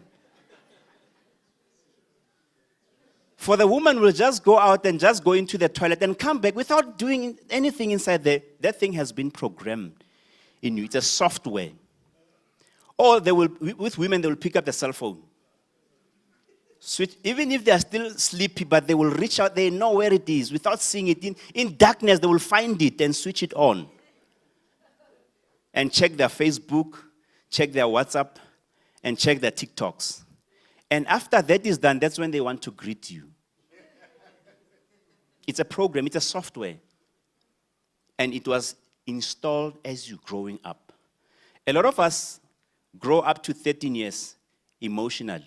Study has proven that up to 13 years, people stop growing emotionally at age 13, unless otherwise there has been an intervention. You have been taught about emotions. But a lot of us, we have stopped at 13. That is why you find a CEO, a 55-year-old guy like myself, fighting a subordinate who's 25. And he says, let's go out. At that time, it's not that 55-year-old man, it's that 13-year-old boy who could not defend himself at school. And now he sees an opportunity to correct what he could not make right at 13. Am I talking to the right people? We're talking healthy mindset here. You find a 45, 50-year-old lady CEO who's angry at the tea lady because they did not bring her coffee, and then she wants to fold her dresses. It's that 13-year-old child trying to correct the situation. That's why we have road rages. Road rages are 13-year-old boys inside of a 50-year-old man driving a car and trying to defend himself, because at 13 there was nobody to defend them. Are we still together? We're talking a healthy mindset here. Now, moving on, This thing, it's a software, it's a program. How do you correct it? How do you reverse the process? Repetition. The power of repetition. Those affirmations, you do them over and over and over and over again. As you do that, the subconscious brain, because remember the subconscious brain does not learn as much as the conscious brain. Right now you've attended a session. You are so excited. I'm going to do 1, 2, 3, 4, 5, 6. Let me give an example of December. People during December, they can eat whatever they want. They say, come January, I'm starting on my weight loss. New Year's resolutions. They will come up with a lot of stories. The first week of January, exercise, eating healthy food, drinking healthy stuff, water, whatever, 7 days, 14. On the 13th day, the body says, I'm not used to this. You better go alone and do your stuff. I'm used to that. Then the body will remember that when you do something, a habit is when the body becomes the mind. That's what a habit is. When the body becomes the mind, it's a habit. You've been doing this thing over and over and over until the body knows how to do it better than the mind. You're no longer thinking about it. You're just doing it without thinking. How many drivers do we have here? If you have been driving for more than 5 years, you're no longer driving anymore. It is the program that is driving. That's why you can pick up a cell phone. Before that, you were so careful, you were so cautious. You were alive. You were conscious. You would recognize all the registration numbers and you will drive carefully to overtake so nicely. But after 5 years, you are no longer driving. It is the body driving. And that is why you can pick up a call and ask somebody, ask you, how was Durban? Immediately you are in Durban. You're no longer on the freeway. You are in Durban. You are explaining Durban. This is what was happening in Durban, blah, blah, blah. At that time, you are not on the freeway. And I can give you a simple example right now. If your family calls you and they're looking for the keys of a car which is in the garage and you know where the keys are, at that time, when you step into my room, you are in your house. You are in your bedroom. At that time, you're not here. You say, when you step into my bedroom, open the door. To the left, there's a cupboard. The 3 drawers, go to the 3rd one. At that time, you are the one opening the drawer. Are we together? We're talking a healthy mindset now. And that is why people can read books, motivational books, and they are so pumped up. They attend a motivational session. They come out pumped up, and they go home. 3 days later, they are back to being themselves. And that's what happens in marriages. The only marriage you know is that of your parents or your uncles or the ones you saw on TV. And when you get married, you are excited, you are aware, you are awake. You do everything consciously. Even when you go on that date, you make sure that you wipe your mouth. You don't speak with food in your mouth. You pull a chair for the lady if there's a guy who's taking the lady out. Pull the chair back, sit down, and chew nicely. You are conscious. You are aware. You are there. Until you get married. And after you got married, you get tired. You become you. Have you noticed that when you drive on the road, and the speed cruise is on 120, and as you drive, there's a truck in front of you. All of a sudden, you keep both your hands on the steering wheel to overtake the truck. And once you're done with the truck, maybe you're doing 140 at that time, and then you keep at the 140 to leave the truck far behind yourself. And later, your foot gets tired, and the speed cruise comes back. When it hits 120, the car takes over. The cruise control is the one that is driving the car at that time. So in marriage, when we get tired, get used to each other, then our foot gets tired. Then our parents, the marriage of our parents takes over. It is the one driving the relationship now. If your mother was shouting at your dad, you'll start shouting. And the husband will say, where does this thing come from? No, it was inside. It was there. It's a cruise control. It's a psycho-cybernetics that is taking over the marriage. You find a husband, a nice guy, Mr. Nice Guy like myself. Loving guy. Then all of a sudden he slapped the wife. Where does it come from? The father. Very sad. Cybernetics. And that's how we live. Most of the people live in autopilot. That is why if you can check 3 years back, what is it that you have learned within 3 years? Is there anything new that you have learned? A new language, a new skill. Have you tried to use your left hand to write? We can't because of we are used to the program. The programs makes life simple. And I've explained the importance of the program. If the program was not there, if you know how to ride a bicycle, and you stay for 5 years without riding a bicycle, after 5 years, they give you a bicycle, you'll ride it because of what the subconscious brain will do, will just pick up the file and give it to you. And before you know it, you are driving that bicycle. You can make few mistakes, but before you know it, you go back to that skill. But we should not stay there and depend upon the program itself. Because of the program is the one that is causing you to be sick. If you grew up in a family of people who are always fearful or worried, they have somehow instilled the program in you. So you'll be a fearful person. If you grew up in a family whereby they knew that, money does not grow up in trees, and every time they'll say negative things about finances, you'll grow up that way. So you have inherited that program from your parents. Are we together? Now, moving forward, how do you also reverse this process? Number one, it's repetition. Number two, be conscious. What does it mean to be conscious? Be aware of things. Awake. The Bible says, awake unto righteousness and sin no more. The word sin does not talk about the wrong things that you are doing. Sin means you have missed the mark. You should have gone this way, but you went the other way. That's a sin. So we need to be awake. We need to be conscious. What does it mean to be conscious? From tomorrow when you wake up, try to change the way you get out of your bed. Right? You're sleeping on the left side of the bed. And every time you take off the left foot first, this time just turn around and use the right one. Just to confuse the program. To make sure that I'm now in charge, I'm in control. If you are used to reaching your hand for the cell phone, this time be in charge. Tell the body, you are not going to do that to me today. You're not going to touch the cell phone. I'm going out first. I'm going to brush my teeth. I'm going to greet my husband, my children, and I'll see you later. And you'll hear how the body becomes so itchy. When you hear ping gong, you feel like, oh, I can just quickly go and check. Self-discipline. Take charge. Take control.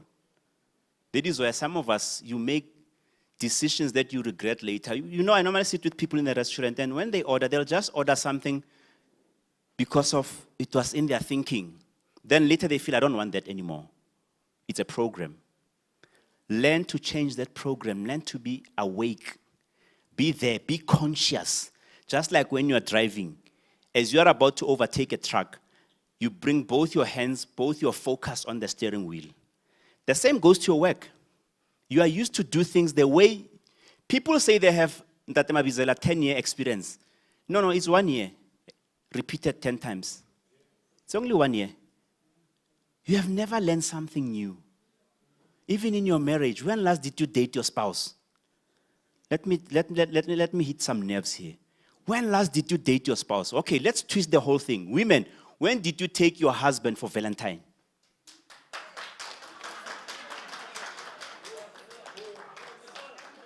Because it's a program. You are used to being taken out there. And if nobody takes you there, you are angry. Why? Because of you are used to a program. But you can change that program.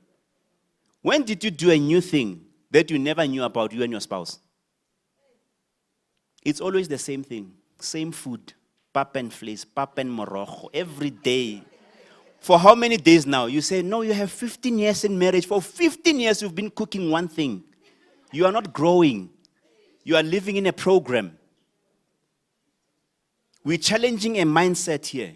We're talking about healthy mindsets. Some of our sicknesses is what we meditate upon on a daily basis.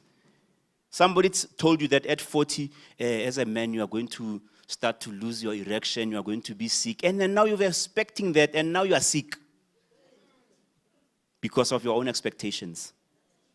What are we saying this afternoon? We are simply encouraging ourselves to develop a healthy mindset. What is it that you know about men as a woman? Hello, talk to me now, ladies. You were told that men are trash, but you are raising a boy child. What are you saying to that child? Yes, I acknowledge that there are men who are trash, who are raping women, hurting women. Can we put our hands together for Dr. D and his wife? Are we together? So we need to challenge this autopilot thinking. Stop thinking that there are good men out there, and a lot of them. And there are few players who are causing havoc, and all of us are thrown in the same basket. What about women? What do you think about women? They are gold diggers. Let them dig it if there's gold. So what? So what? Let them dig the gold. If the gold is there, allow the woman to dig it because you are sitting on top of it. We're talking a healthy mindset here. Repetition. Write those affirmations, the person you want to become, and read them on a daily basis. They will become part of you. Because as the brain keeps on hearing you over and over and over and over, it will start to make it, the body will start to do it without you knowing. Right? So learn to think positively about women. Some of us, we've been hurt by 3 women, and all women are the same. No, you have not tried others. You have not. So as I'm wrapping this thing up, learn to be conscious. Learn to make repetitions. Repetitions will assist you to learn a new skill, to learn the new you, the person you want to become. And then lastly, learn to love yourself. A lot of people don't love themselves. That's why they, even when they look at the mirror, they look at it somehow because of they don't like the person they see on that mirror. Learn to love yourself. Appreciate yourself. I used to have the hair, Dr. David, I used to have a lovely afro, nice hair. Scales, Dr. D. And nature took its course. I don't know whether it was the headboard or it was nature, but one of the two took its course. But how elderly people have heard me.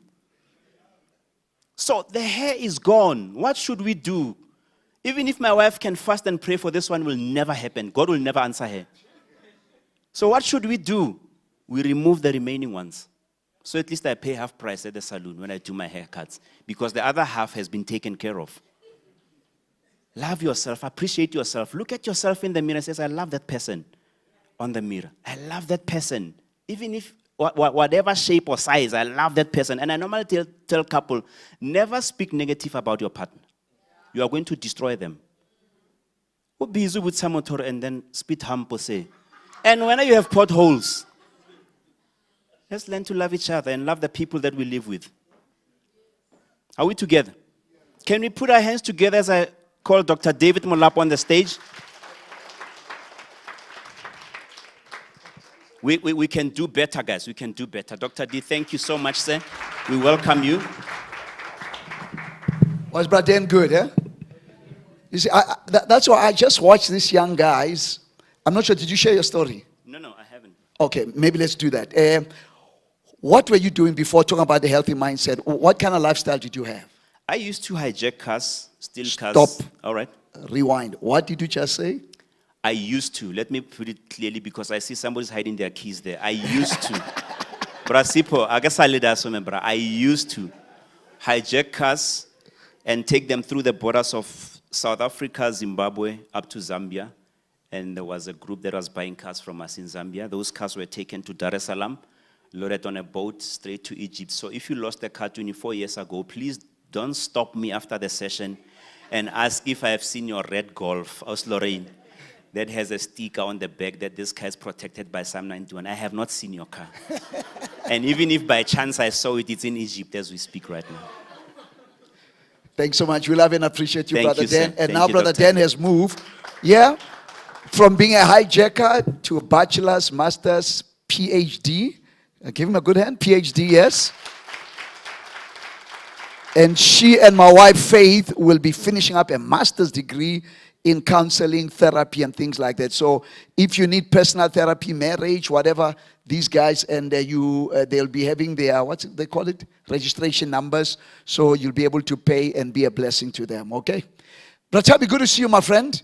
Just come say hello, and then, brother, you're ready, Frank.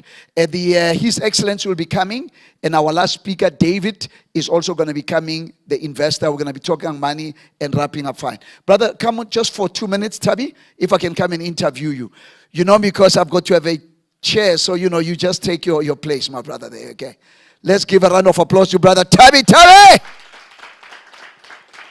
Sharp. Yeah, you can have a seat here. Tabi means Tabi. How did you get the name Tabi?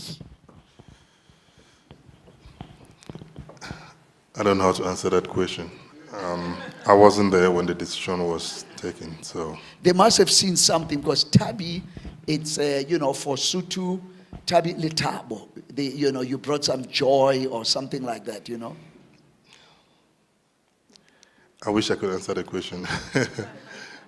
No problem, but you're bringing joy. Anyway, Brother Tabi, introduce yourself, what you're doing, and why today the focus is on healthcare, but also touch a little bit on Ulwembu. They are big in the solar space and things like that. Maybe those 2 or 3 things. First of all, your current position now. Well, I think first I am an African tech entrepreneur. I think that's the easiest way to African tech entrepreneur. So entrepreneur, yeah, okay. I am involved in technology industries. That includes heavy engineering like solar. We are building power systems up in DRC, and we're also doing the same in South Africa. We're involved in service management, software consulting. And incidentally, I've worked with Ulwembu. Where's Busiso? Where's Lauren? Yes, okay, Lauren is here, yeah. So I've worked with them previously. We're doing a lot of work in Europe. I'm also involved in healthcare, but mostly on the tech side. We're building software for the healthcare sector in the US at the moment. Let's spend more time there. What are you doing in the healthcare sector? Because the focus today is on that tech, but on the health side. Okay. The US health sector is structured different from the one of South Africa. There's a huge focus on primary healthcare to reduce the cost of health services. Generally, they try and keep patients in the hospital for as short as possible, and then they move to the homes, where they get readmitted into the homes, and caregivers and nurses and doctors take care of the patients at home. But maintain the same standard of care. Research has proven that patients heal faster and better when they are within their own environment instead of staying in the hospital. So we are developing software to help manage this process from onboarding or admitting new patients into the home health service, monitoring the care, so the entire care cycle, make sure that they take the medication, escalation to the different specialists when needed, including pharmacists and pathologists, and manage the life cycle, and obviously providing compliance report for Department of Health either at the state level or the federal government level to ensure that the service providers comply with the regulation. 2 more questions. You are an international traveler. Leadership challenges in the continent. What would you say to the leaders? Where do we start? I think for African leaders, the first thing is we need to believe in ourselves. We have a very smart young population that is willing to work and able to work. We spend too much money importing technology and goods from out of the continent. That is not necessary.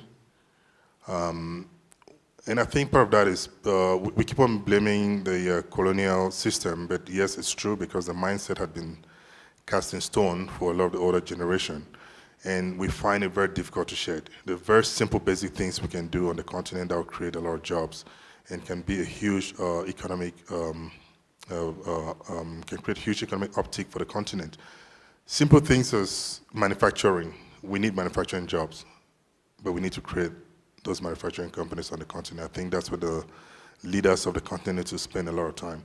It doesn't make sense that South Africa should be importing painkillers from India or from Brazil when we can make painkillers here.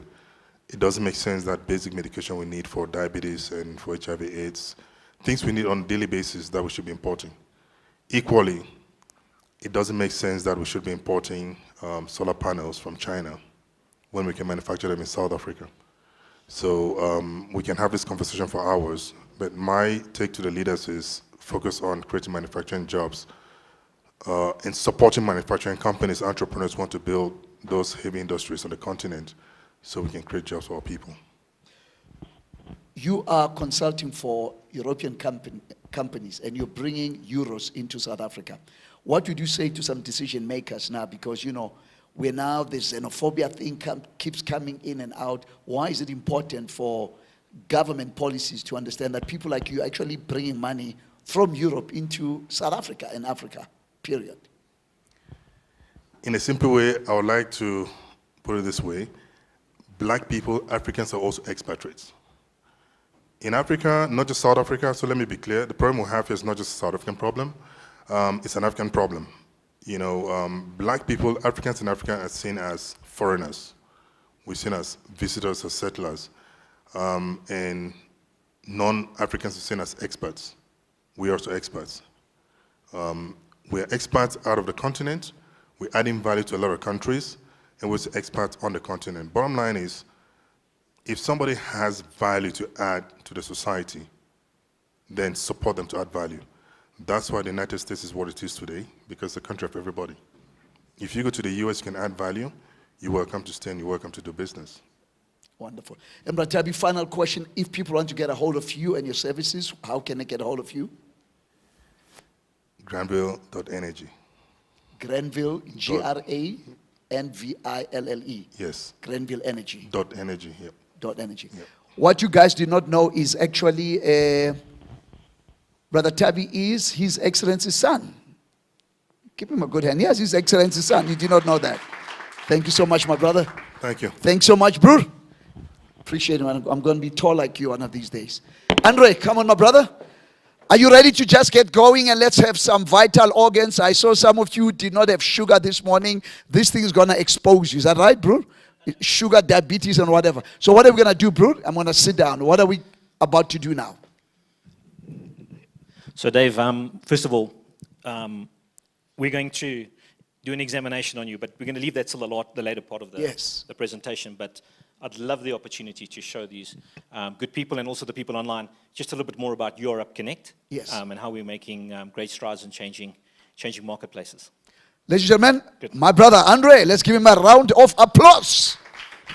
Thank you, Dr. David. So I'm going to be moving around a bit, so I'm going to hold the mic. Thank you all for your attention this morning.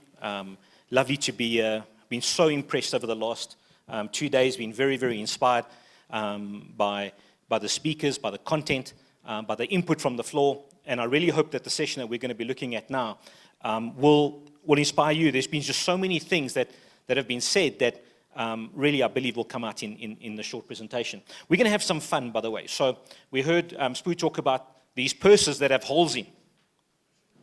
You remember that? So have you got your purse and your wallet with you?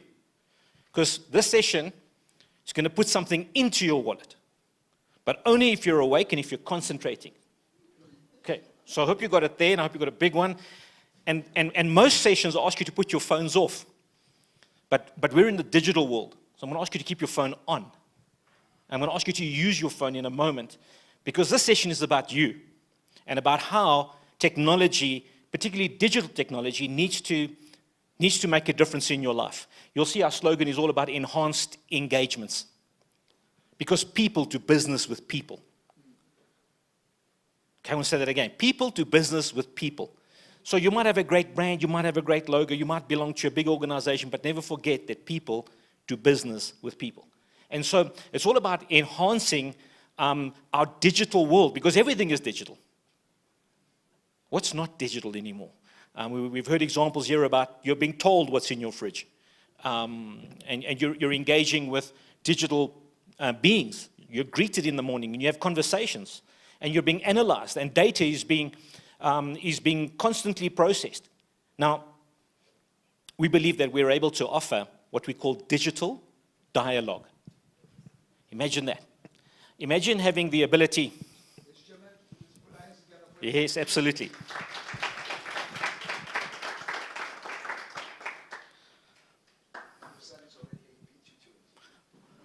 Welcome, Mr. Ambassador Mpoku. Good to have you with us. I was very moved by what you said, words that you said yesterday about the youth, and how we need to create opportunities for the youth. And there are barriers to do that.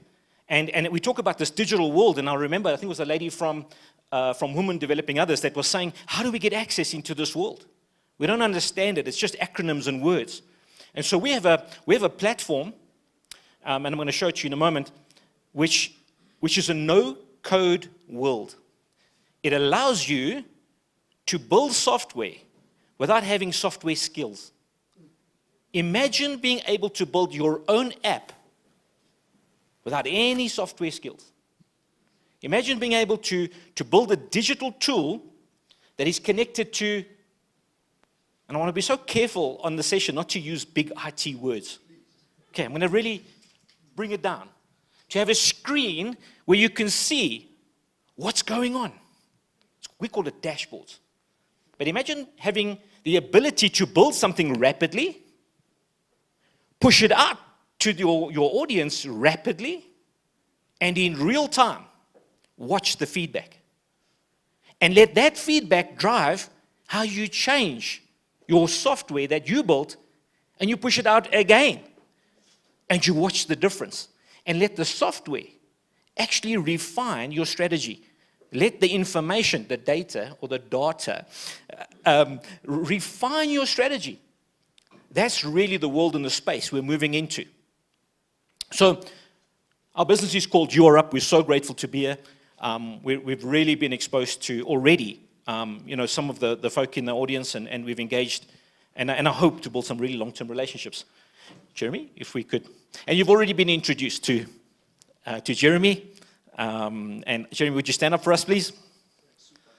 All right, so some say it could be Peter Parker, Spider-Man. Some say it could be Clark Kent, Superman. But nevertheless, he's Jeremy, and he's a really, really important part of what we do. So you'll see that we talk about a no-code digital revolution. A no-code, because there shouldn't be barriers in the world we live in to be able to roll out technology. Why can't a 15-year-old build an app just because he hasn't learned C# or C+ yet?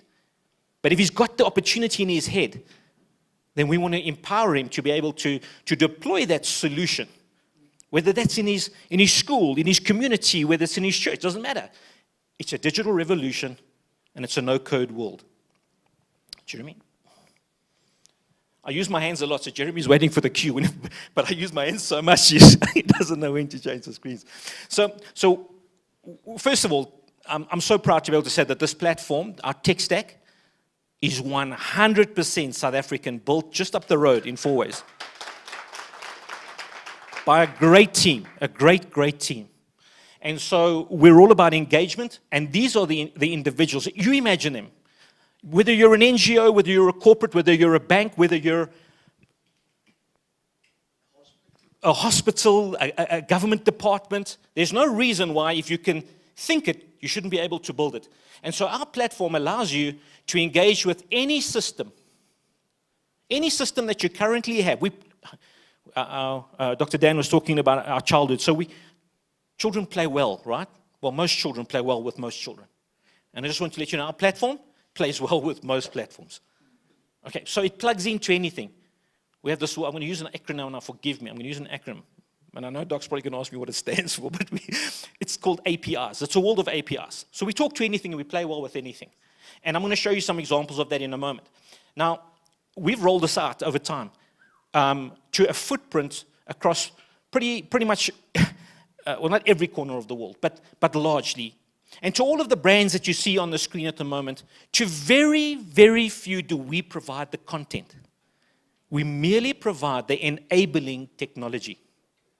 I want to just repeat that, because that's why this presentation is important to you. Can you also have the ANC, Hashem, with this? Would you like to see what we've done for them? If there's time, we'll show you. But okay. So I love it when you put me on the spot. Jeremy, we're going to have to move quicker. So we've prepared, obviously, the things we've got, but if there's time. So what's really nice is that we don't provide the content. We provide the enabling technology. What are you busy with right now? Do you need a tech solution? Yes. Right. That's the partnership. That's the collaborative vision in our hearts. We'd never built a business to try and be the biggest, the largest tech company in the world. Our vision is to partner.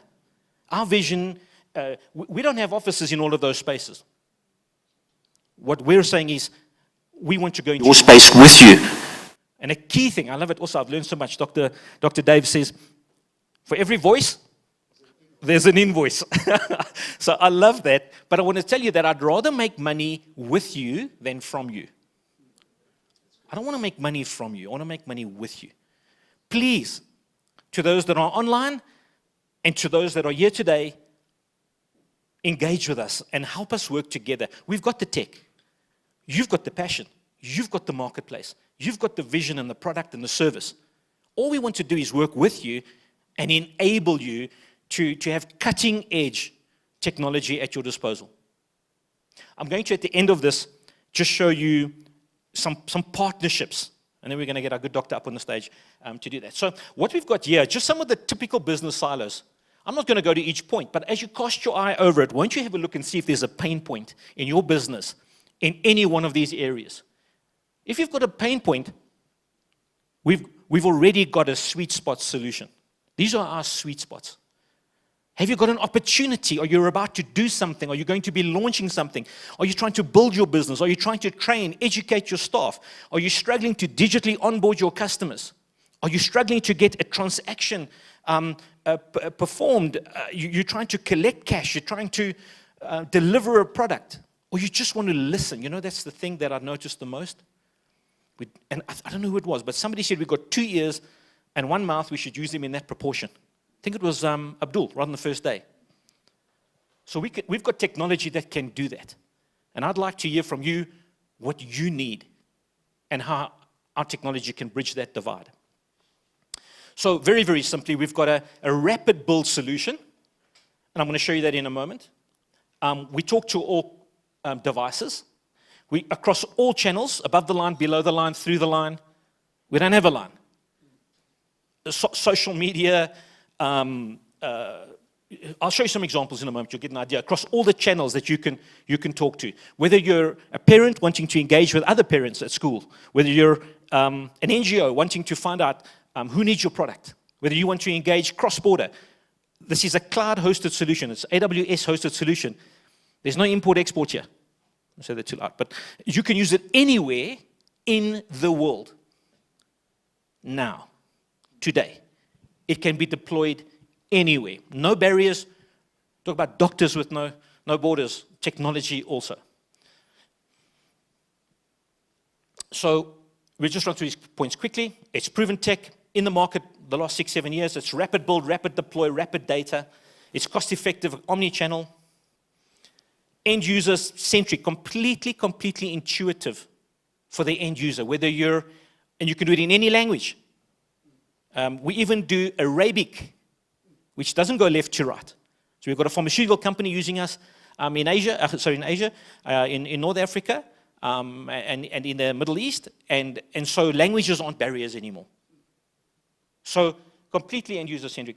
This is probably the most important point I could make, is that we amplify and enhance. We don't compete. If you're saying, I've spent and invested a huge amount, Andre, I can't change now. I'm saying, we're not going to mess with anything you've done. We're just going to amplify and enhance it.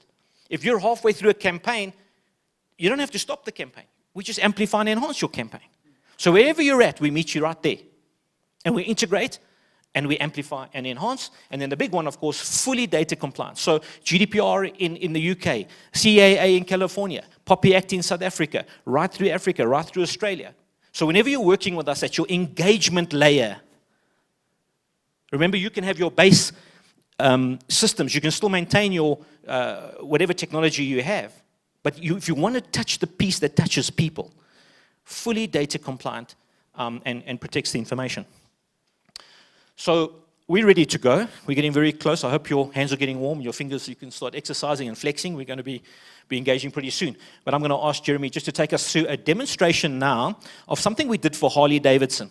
So Harley Davidson was doing a radio campaign and weren't getting great results because people had to phone in. You know, you hear the radio advert, phone in now, answer some questions, and you could win a test drive.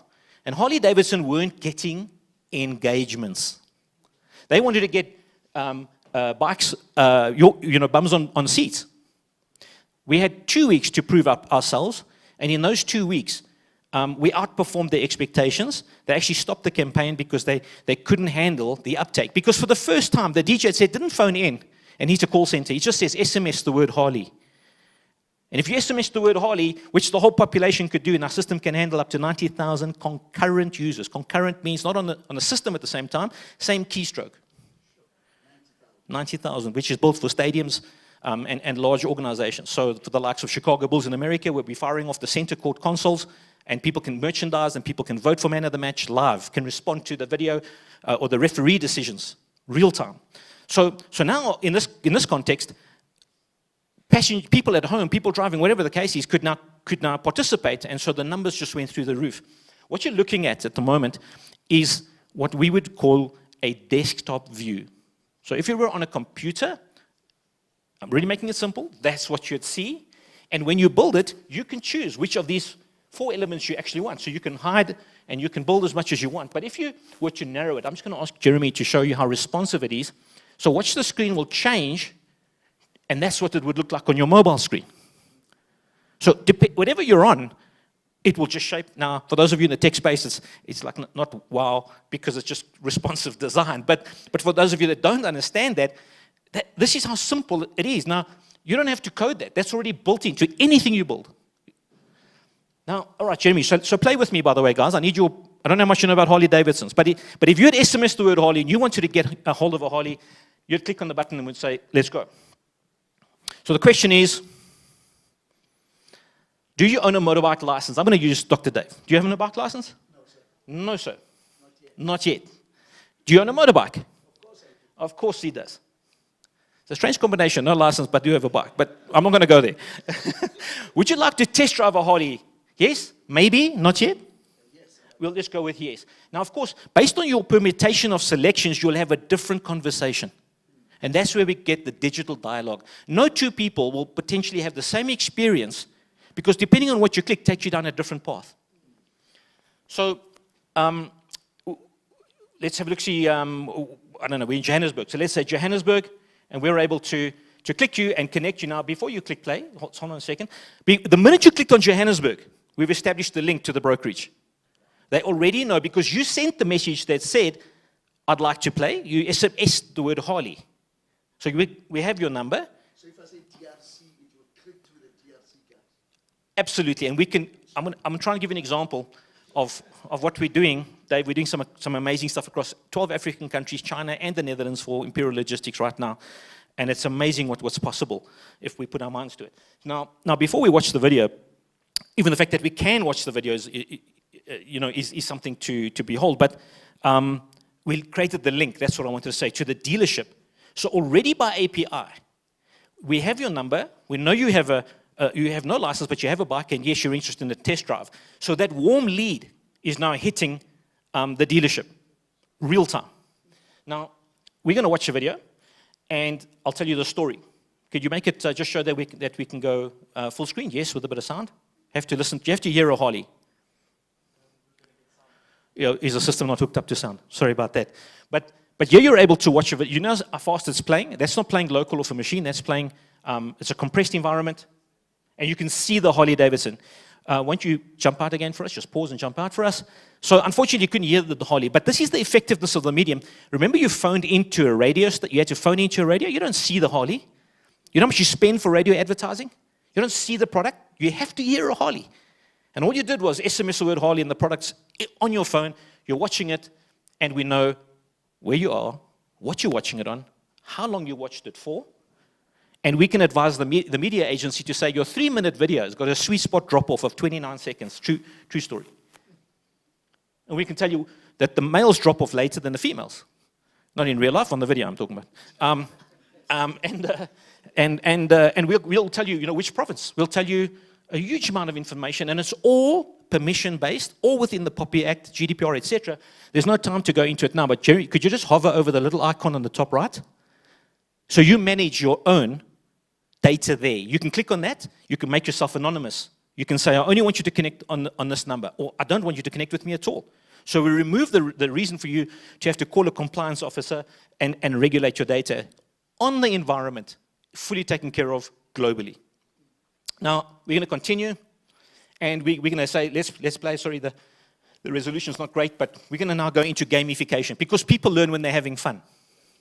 Okay, so gamification is the way to work. Gamification is about playing tiddlywinks and checkers, and it's about learning in a fun environment. So go with me on this. In what year was Harley-Davidson founded? Help me, because we only have 17 seconds. So what would you say? In what year was Harley-Davidson founded? Please help me. 1903, I've got another answer. Okay, 1920, 1903. Let's go 1920. And the correct answer was 1903. We've learned something. What year was Harley founded? 1903. The next question is already loaded. We only have 10 seconds. You've got to be really quick. Harley produced both motorcycles for the United States in both world wars. True or false? True. Okay, so it's green. When you build this game, you determine how long you want the green to stay up, and you actually control this whole environment. And this is only one format of questioning. Which one of these is not one of the founders of Harley-Davidson?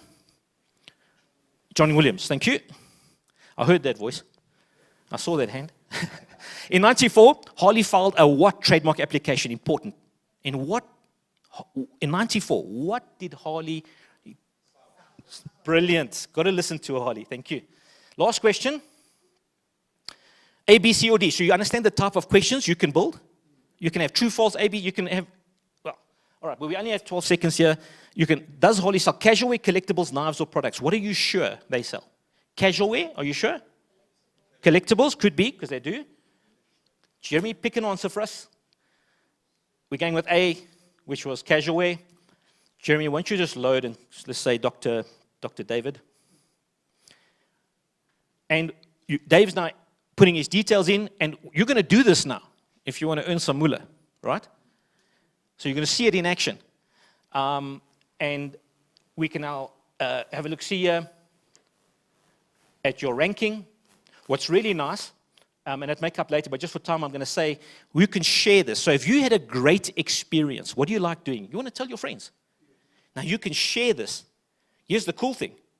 We can say, share it with 10 of your friends and get 10 Rand data. We can now incentivize. Yeah, definitely. We can incentivize word of mouth. Never been possible before. We can track word of mouth. Never been possible. What's the best form of marketing again? Word of mouth. We can track it, and we can incentivize and reward it. David, you're a winner. We knew that before, but now we can see. You're a winner. When you're playing live in a stadium, everybody playing, and you're going to play now, so you'll see this leaderboard in this room. Live engagement, live data. That's how it must be. And it's at your fingertips. Thanks, Jeremy. Could we just quickly, I'm not going to go through another journey, but I would like Jeremy to pull up something that we built for Console. So this we call a smart app. Right? You can build what the Harley, we call a journey. And you're going to play a journey now. This we call a smart app. You can build your own app. Oh, let me ask this question. How long do you think it took to build that Harley engagement? 2 weeks. 2 weeks? Anybody else? Come on, the people in the IT world. How long would it take to build something like that? If you had the video and you had the CI and you had everything, how long would it take you to build a video gate? There were polls, there was gamification, leaderboards, a lot of, sorry? 4 weeks. 9 minutes. We've got the video to prove it. 9 minutes. 9 minutes. I'll back you up with the video. We often say you can build it faster than you can articulate the brief. You can build it faster and articulate the brief. Many software companies use our platform just to conceptualize. Okay? So if you've got an idea, before you have to write it out, just come on board and build it. And then when it's there, you can actually change it. And you can forward it to your friends. You can forward it to legal, you can forward it to creative, you can forward it to marketing, get them to sign off, make the changes, and deploy. Okay, so that's the space that we're playing in. Jeremy, won't you help me? And you click, okay, you're clicking very fast. That was, we're running out of time, so let's go Gordons Bay, Western Cape, let's go Gordons Bay. And in 3 clicks, our client was able to build an onboarding form. All right, now you can go back to the main menu and you can say, well, I want to transact. So I've onboarded. Now I want to do a module. I want to go learn. Have you got something, maybe in the learning space, have you got something for Puma Fuel? Okay, so this is an app, right? You can scroll and click on any one of these and go into those modules and learn. Built in minutes without tech skills.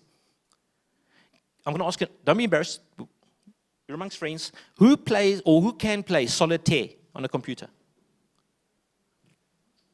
Well, there's a lot of shy people, but not in work time, of course not.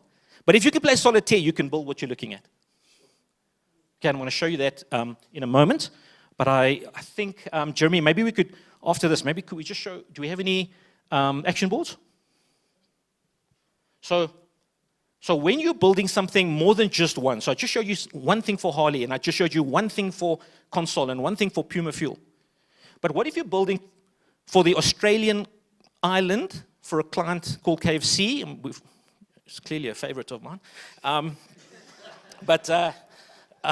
So here we're able to build an entire training module for KFC Australia, 688 stores. All right, so here we can click on, if you want to see, I'm staying so close, I can't see if you can see the resolution, but Jeremy's clicked on an any burger combo, and they can go learn how to build a twister, how to build a 2-piece combo, or the family feast, which I know very well. So this environment will actually take you through multiple engagements where you can go build, and if you play this, Jeremy, we don't have to do it now, but you'd actually get score. You'd play as an employee. I've come in, and I want to drive my progress. I don't need a manager to tell me, because I'm not going to get my badge, or I'm not going to get my voucher. So as I self-drive because that's my screen. I can do it over the weekend, I can do it over 6 months if I'm slack, or I can do it overnight. What did you guys teach me this? I can only remember Abdul's version of it with the masala at the end. Walala wasala. There you go, right? Now, you can snooze or lose. So you put it in the hand. So we help people self-drive, right? So you get the process. You put the workflow up. They can drive themselves through the workflow. And you get to build this. You don't need to phone the software department, who have got a massive, generally speaking, they've got a roadmap, a tech roadmap. It takes long. Now you can assist them. I mean, developers love our stuff because we can amplify and enhance really quickly. All right, Jeremy, could we look at another action board? So this is a product where we train nurses, and I picked this one particularly because I thought it would be relevant.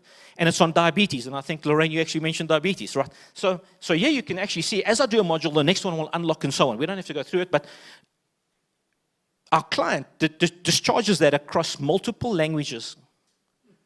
And they either give them a voucher, if you're part of their group, get a voucher and you go on board, or it's an e-commerce solution. You go online, you make your payment, and you do the course and you get your certificate.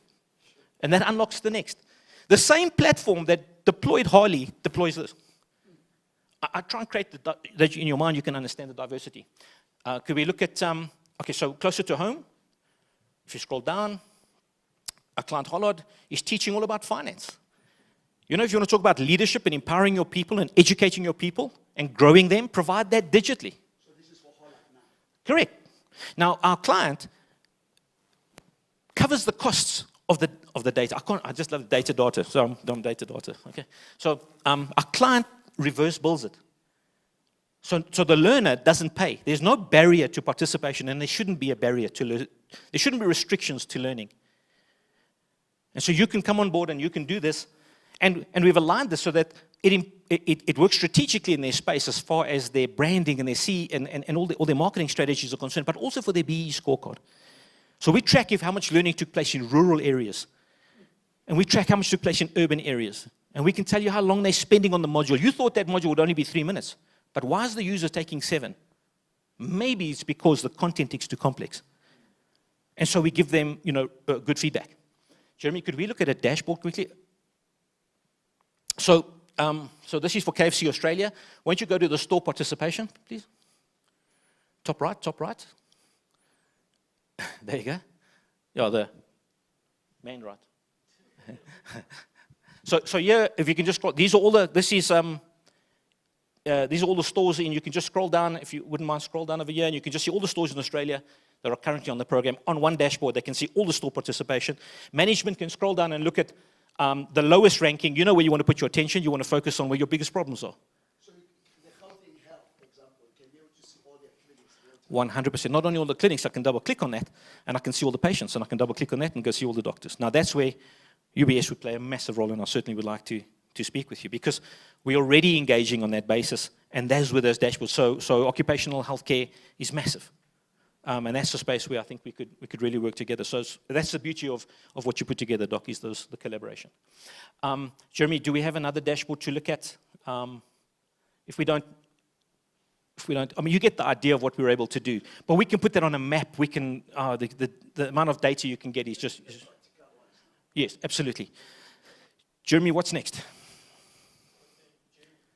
Okay, right, so we're going to have some fun. So let's just show you the good doctor. The good doctor has made a contribution. And to the winner today, you will get a book called Leadership Towards the Fourth Industrial Revolution. So that's what you're playing for. But we thought we'd sweeten the pot a little bit. And so for the first 2 place winners, right now, okay, it's real, I promise. As is the book. All right, so I'm going to leave that up there as motivation. What I want to show you now is, and I'll get that in a moment. So what I want to show you is,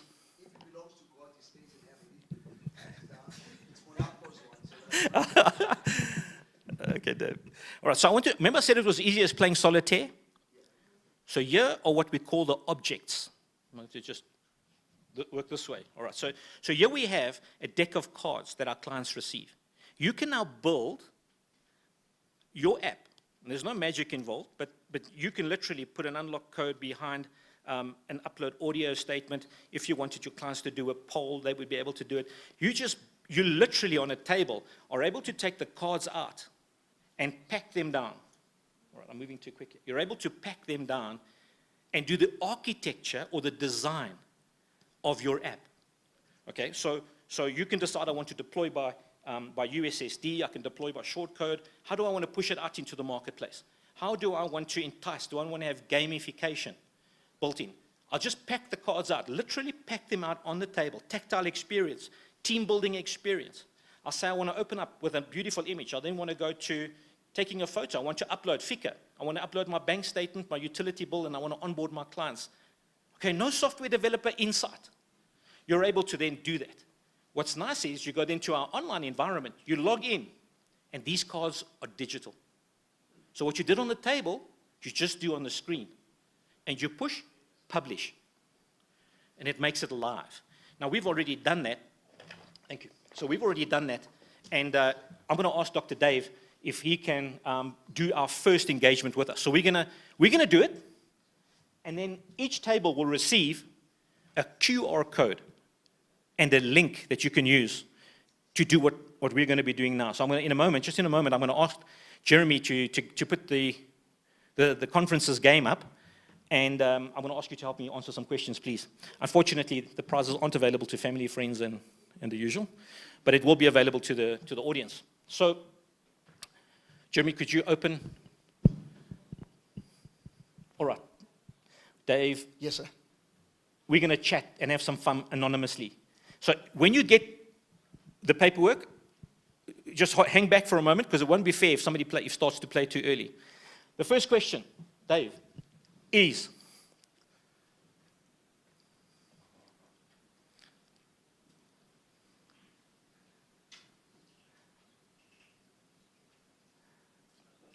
are you a cat lover? No, I'm not a cat lover. Do you have an Android or an iPhone? iPhone. What do you think will be the most disruptive aspect of 2022?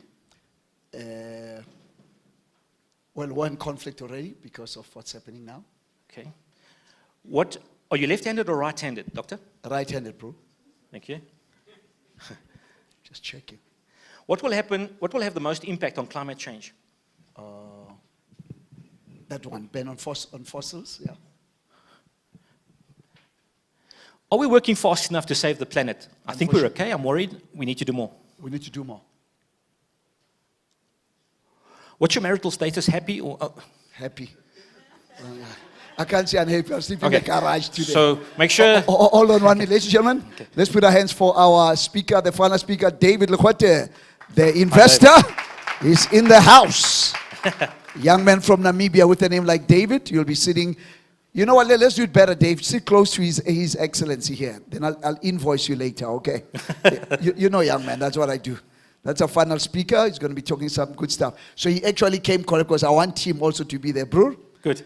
My brother, Dave, just watch this because we are learning some stuff there. Yeah, go ahead. Dave, what country, in your opinion, is causing the most pollution? China. What is your role or designation in your business? Director. What's your gender? Male. We're not going to ask you to prove it. Who needs to step in and take control? World Health Organization, United Nations, the Fed, the ECB, or the IMF? World Health Organization. World Health. Yeah.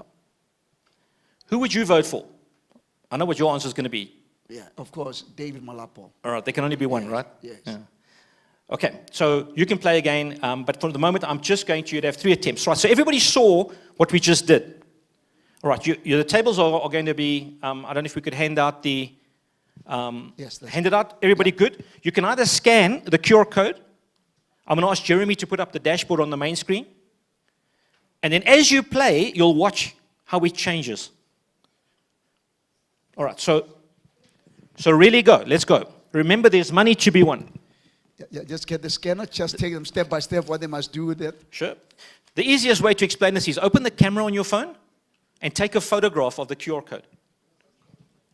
I asked him, what in the world is a QR code, guys? You high tech. You know, what is a QR code? I know the answer, but I just want to ask, is there anybody that can tell me quickly what a QR code stands for? Gunvald, my Viking brother, what's a QR code? Do you have it in Norway? It stands QR code. See, the Vikings make it easy. That's what you see over there, you know. It stands for quick response. You see, I've learned something today. Jabu Zule Baba, quick response. So give me that QR code. It means quick response, okay? QR code. Okay, so please scan it, answer the questions. If you're on the leaderboard, you stand in line to win. We're also able to offer you, and we just put together, so obviously just some simple questions, just to give you an idea of what we call business intelligence, or the information or data that we're able to gather. And already we can see that there's 1 male that's happy and 2 females that are happy, and we can see... right here, yeah? Yes. And this is happening real time with the guys now. That's real time. As you're playing, it's changing the data on the screen. Ashley, I'm watching you, bro. I don't see any action there, bro. Are you BBT? Tato, I don't see any movement here. What's cooking, man? Oh, you're getting there. Mabizela, I'm watching you, Baba. Andile, I can't see any movement. Oh, you're there. You're cooking. David's drinking tea. Watch out. we can see that 28 delegates have engaged, and there's more than 28 in the room. So 28 have engaged, and we're already starting to see the data populate. Rato, now, I don't see you. His Excellency, I don't see you somewhere there. Are you getting there? Okay, great. Okay, we don't have too much time, and the money is getting warm in my pocket or on the stage here. So the money's got to go, the book's got to go. Dr. David's book has got to go. Now, state is getting there. Brilliant. We'll give you another 30 seconds to complete. Of course, if you played again, have you hit the puzzle, by the way? You should be at the puzzle. The younger ones hit the puzzle.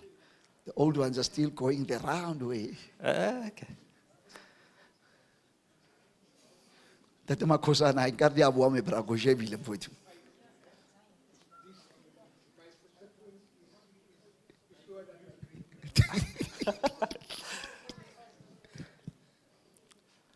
How many seconds left? How much we give now? Can 30 we give seconds? another minute or two? Yep. We've added 2 minutes. We feel generous today. Okay, 30 seconds to go. 30 seconds to go, and then we're going to announce the winners. What you'll notice, if you're finished, you'll see on the last screen, there'll be a screen that says you can talk to Dave or you can talk to Andre. So if you're interested in this technology, please click on the talk to Andre, and you'll be able to have a go. Dave, could we have a look at the leaderboard? Okay, let's see there. Let's have a look-see. Who's in first place? We've got Rory. Is it Ron or Rory? Sorry, I can't see. Is it Ron? Is it Ron? Ron, put your hand up. So who's Ron?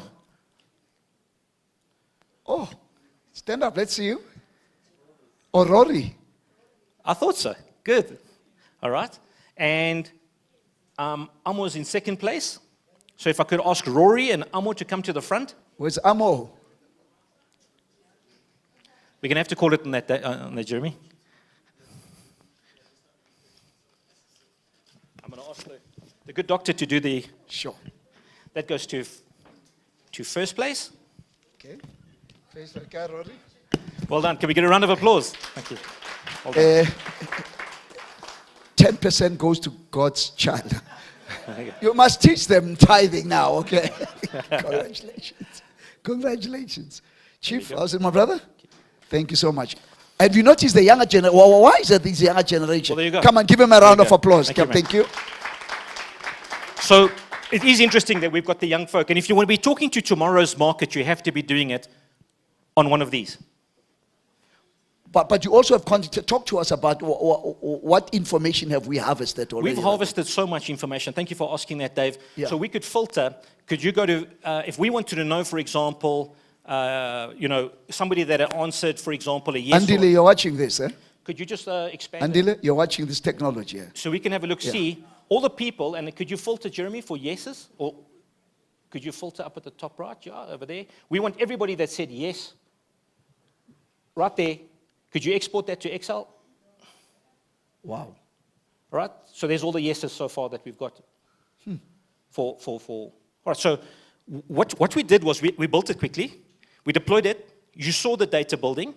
We can issue rewards. We can issue vouchers online. I did it cash in any tactile, but it can be done digitally. And now you don't need a BI tool. You can go into the data yourself. You can pivot and perfect, you can sort, you can filter, and you can export to Excel. You can give it to your teams to run with. Really all in your hand. So what I'd like to do now is show you some of the partnerships that we've been involved with. Are we there, Jeremy? Okay, good. Could we look at Matrixia and Antarctica, please? So one of the most amazing people and human beings that I've met is a man called Rian Mansa. He has done the most amazing things. He has cycled around Africa on a bicycle. He has rode from Africa to America. He has walked around Iceland and paddled around Madagascar, a phenomenal human being. And we were fortunate enough to be able to partner with him and take 5 Matrix to Antarctica. Our tech platform enabled the project. That's the kind of partnerships that we're involved in. We started this 2 years ago. We are, I wouldn't say fighting off the sponsors, but people want to get involved because we're working with tomorrow's market. We're engaging at school level. We've got the sign-ups. We understand the shopper strategy. Talk to the influencer, you access the shopper, and the shopper's got access to the financier. So we understand those models and we build the tech around that. These kids, we've got letters from parents saying, what they learned in that 1 week has changed them as humans. This year, we had to be agile because Antarctica airstrips were closed because of Corona. So we've taken the Matrix to Mauritius to go look at the huge oil spill. And while they were in there looking about that, they looked at the birds and the fauna and the flora. We're changing lives. And they're engaging, and it's social media, and it's interaction. All the schools, the children get to apply and write a little essay around how this will change their community. What will a trip to Antarctica mean from an environmental perspective? You can't believe. I was blown away with the Matrix this year, in 2022, that wrote to us about what they can do with glass, what they can do with plastic, what they can do with with ideas in their school and in their homes and in their communities. I was blown away. We've already talking and setting them up with retailers on how to take their ideas. And those aren't even the children that made it on the trip. The 5 that go, one of them is going to win a bursary to go to university. Each of them, just get blessed with so much tech and equipment. It's really, really something that we're proud of, to be the tech platform behind. Could we look at another project that we got involved in, and something that we're planning? So this is really interesting, and this is something that Dave's passionate about. It's called Boys to Men.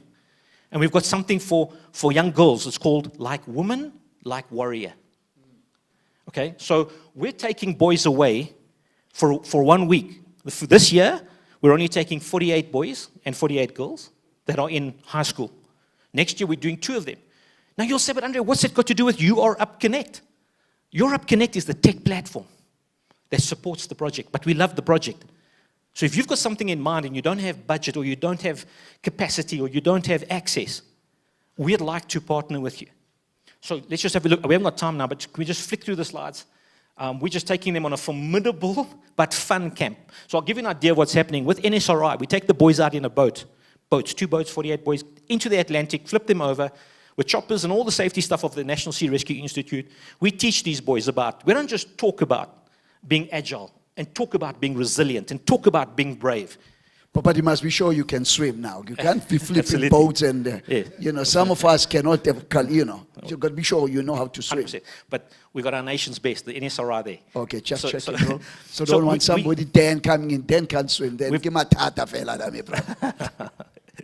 We've got them doing archery. We've got them hiking through the night. There's something about seeing the sun rise, set, rise. It just does something to you when you're cooking your own food, and all the while they're being impacted with talks with key figures like Dr. David, who's got a fatherhood program. Nobody better to have included on this. Nobody better than Rian Mansa to be educating these young men as they're now being prepared for life. And on the ladies' side, Like Woman, Like Warrior, equal. The activity is a little bit different.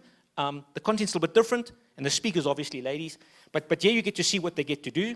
Next screen, please. And here you can see some of the speakers. Next screen, please. I'm going to move quickly. By the way, sorry, Doc's on there. We've got huge players coming on board. Now, what we did with Matrixa and Antarctica, with technology, we're doing for Boys to Men, with one of South Africa's real living legends, Rian Mansa. Could we look at another? I think let's just jump straight into maybe just show them just the look and feel of the Like Woman, Like Warrior. Please, if you want to participate in this and collaborate and get involved in this, maybe another screen, just to get an idea of where we're at. Okay, we'll stop on that one. Okay, thank you.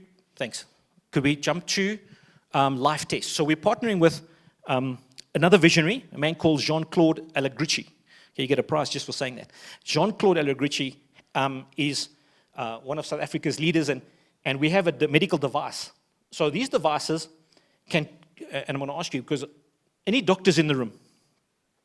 I know there's some nurses. They're watching. Someone's watching. Someone's watching. Please Yeah. engage, because there's some stuff coming up here that's beyond me. But I'll come back to the devices. Could you just scroll down? These devices can test pretty much anything. Saliva, urine, plasma, you name it. I just want to go down to show you the tests that it can do. Up to 40 different tests. So there we go. I don't know if that'll mean a lot more to the doctors in the room than it will to me. But all the corona, we don't test if you've got corona or not corona. We can tell you the antibody count, and we'll tell you if that was on the basis of your natural immune system or if it was from a vaccination. And we can tell you if it's come down and if you need a booster or not. Now, obviously, the corona is settling down a little bit. Well, we hope it is, but if it's not, that's something that it could test. It could also check your thyroid. It can check your diabetes, your sugar count. It can give you a 30-day history. It's not just a simple rapid test. It can give you a 30-day history. All your inflammations, cardiac markers, tumors. Okay, I'm not a doctor, so I'm just going to, I'm the sales guy, right? So that's the brochure. Now where does YourUp Connect come in? Could you bring me a device quickly, Jeremy, please? You tell me, is it Peter Parker or Clark Kent? Okay, we should have put that in the game. Next time we'll put it in. So this device is a GSM enabled, so it's mobile. It's got a SIM card. You can take it anywhere and do all of those tests On yourself. on this device. So you don't need a doctor, you can do this on yourself. Correct, correct. So this could become a business model for nurses. This can be, we're actually in the DRC, sir, talking the Goma province, we're talking to 3 border posts to be using these devices. Now where Europe Connect comes in is, this device couldn't talk. You know, so you'd have to look at the screen and tell the person, that's what you're positive, negative, you're pregnant, you're not pregnant, you've got high blood, cholesterol, not whatever. Europe Connect, through our AWS cloud, has built a solution that on completion of the test, which we're going to do on Dr. Malapu now, you will instantaneously get a medical certificate signed off by a pathology lab or other, and it will also go straight to his phone or his device. So we provided the environment for this device to become a meaningful business consideration. And we can do it anywhere in the world. All right, so I'm going to ask Jeremy. See, he's loaded up. He's loaded up Dr. David. It's a hectic test. I hope you studied, Doc. All right. So it's generated the code. We're now going to come up and have a do, just perform that test. And now with people like SAPRA, how do they take this? Sorry, very, very important. Thank you for pointing that out. Yes. It's accredited across Europe. It's got ISO accreditation. It's being used in first world countries, and it's SAPRA approved and accredited in South Africa. The SAPRA accreditation of Africa is recognized in our neighboring countries, and wherever it's not, we'll submit and get the necessary accreditation. The 40 tests are also accredited. So you're looking at a solution that works, and we're going to see. Sure. And then while it's still coming, so companies, we've got a lot of companies, so companies can get it as part of their wellness program. Where's our Susan? Our Susan here. So that's why we need to talk after this. So companies can, a company can get some of these devices. Absolutely. We train them on how to use these devices. Correct. Okay. 100%. His Before you- Excellency can take it now. Anytime he goes to another 100%. country, Excellency, Yeah. you just, put it in there to check him up. And before you have a meeting with somebody, you can check them up. Now we're going to see that this is going to take place rapidly. So you'd normally take, if you go to your doctor and they say, I think I've got cholesterol, he says, go to and give some blood. The blood gets sent away to a laboratory. That's medical logistics. And I told you about the point, the convergence. You can get cracking, Sloan. The point of, you can keep an eye on them, but the point of convergence between diagnosis and care, all right, has converged. No more does your doctor say, go draw blood, then the blood goes to the laboratory, and then the laboratory gives the results back to your doctor, then you've got to go back to your doctor, and then here. This all now happens immediately. All right. Now, Ulwembu e-health, this is revolutionary stuff. And the medical aid guys that are watching us, they like to have something like this. Yes. They're watching as we speak. Great. How can that help the medical All right, aid so maybe schemes? I can just talk firstly to the participants. Everything was about collaboration. So I've got Jean-Claude Allegrucci's consent to tell you that, because you're probably wondering how much it costs. Would you be surprised that if you can... Because the investor here is exactly what he's watching. How much does this thing cost? I can How much does see it cost? his eye. How much is that? Would you believe me that if you can come up with a good business model, we'll give you the devices for free? So then you say, well, sure. Well, that means like a printer, right? Then the cartridge is going to cost the earth. Yeah. No. Okay, so here's the good thing. The test that we're performing now, if you went, you all know what the COVID test costs and what... Sure. We just the did a antigen. PCR test just the other day. You know what they cost? Yeah, just So- how much was that? 850 or something. So our Yeah? average... It's 500. Okay, 500 because of the competitions board. They lower to 500 Okay, bucks. so now we're looking in the COVID, the average across COVID tests, 200 to 220 per test. Less than half the price. Okay, so again. Now, airlines and border posts, can they accept the certificate? Yes, they can, and we're also working very hard to get onto that passport that Lorraine was talking about, the global passport. So we're talking right now to, I think it's called WAITA, it's the airline agencies. WAITA, yeah.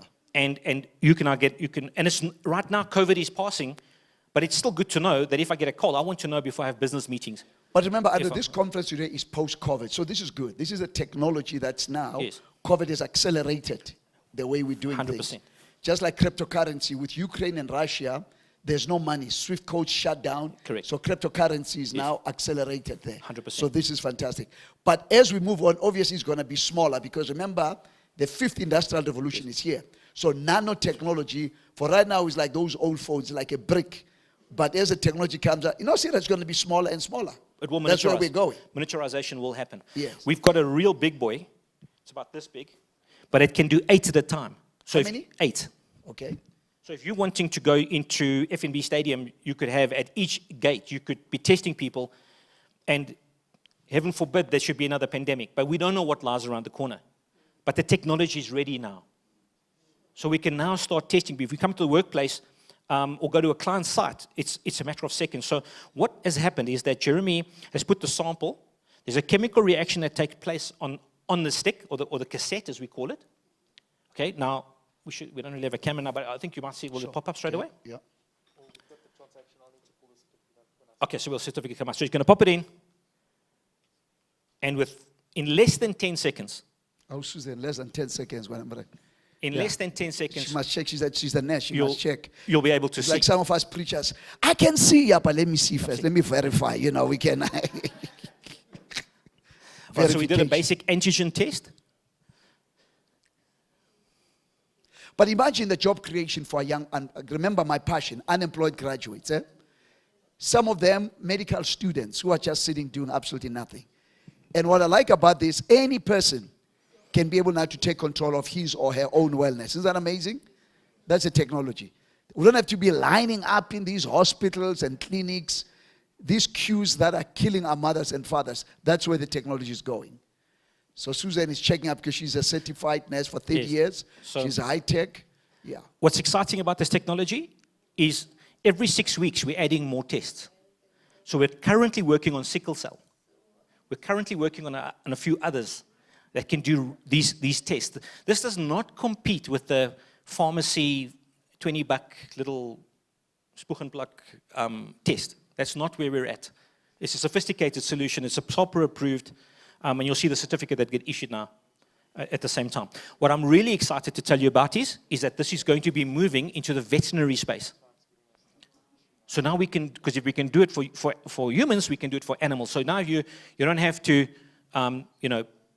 send your dog away for tests, or your beloved cat, or if you have livestock, etc. You're able to do that yourself. So again, the convergence of technology, of point of diagnosis and the point of care. I'm not sure who's educating who, but it's looking good.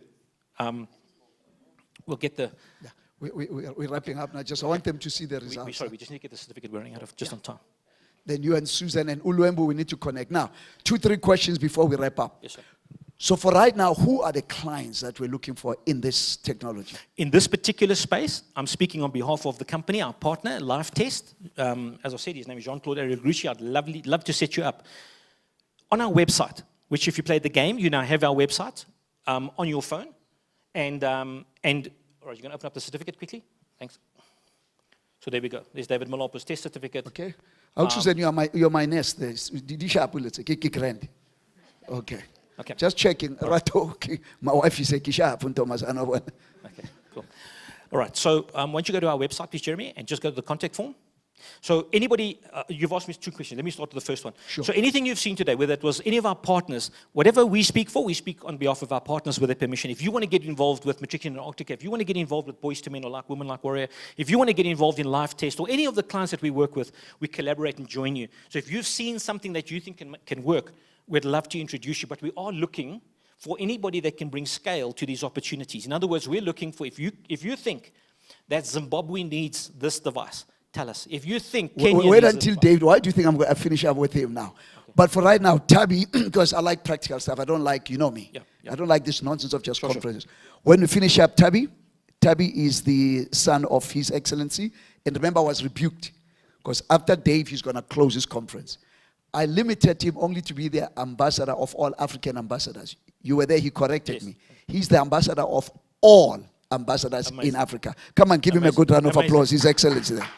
So his son is right there, and he's a high-tech guy. The second person is Uluembu CEO. He's actually outside. And then number 3, you're going to be busy. Then where's Aus Oma? The World Development Organization. Yeah, Aus Oma is here. There's some women, and I know you're a man of God, on how we can reach that. And obviously, Arnold with ICANN, we want to do both the profit and the non-profit side. Then Brother Dan with the men's side there, okay? 100%. Then the other guys will have to pay a connection fee.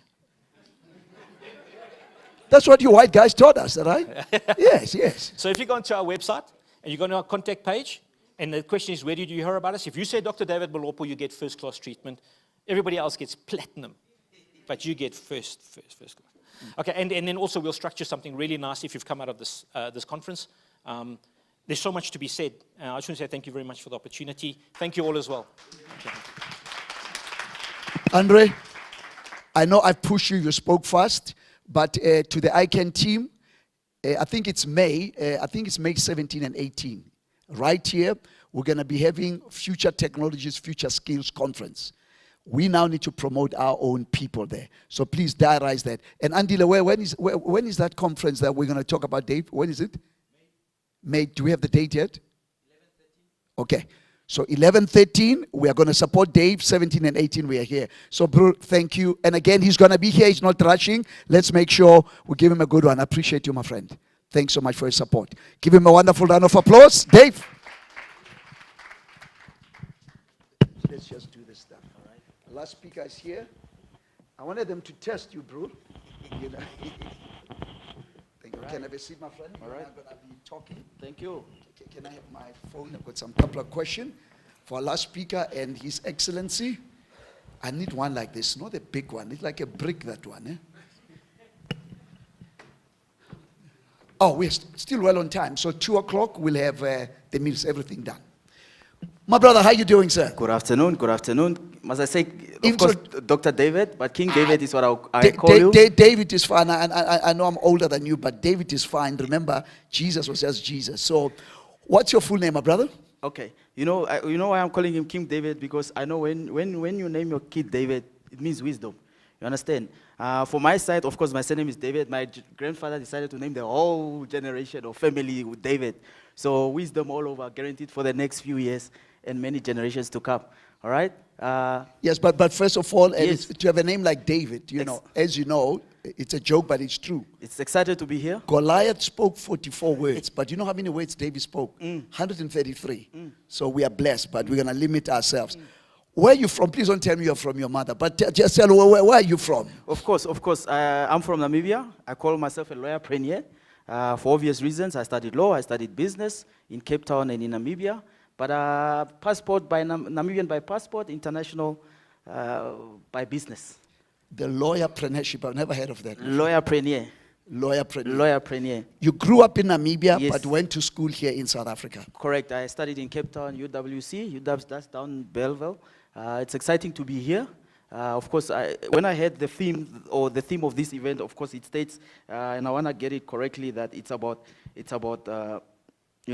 22 years of event and 22 years of sound leadership in post-COVID. I thought, yes, this event, I have to be there because, of course, a lot of wisdom in this room, 22 years of this ICANN. And the event, although it's almost older than me, don't be fooled by the beard. The beard is just post-COVID. Barbers have become expensive. So please bear with me. We were in lockdowns and we're still keeping the beard. Yeah, I think it's a wonderful event.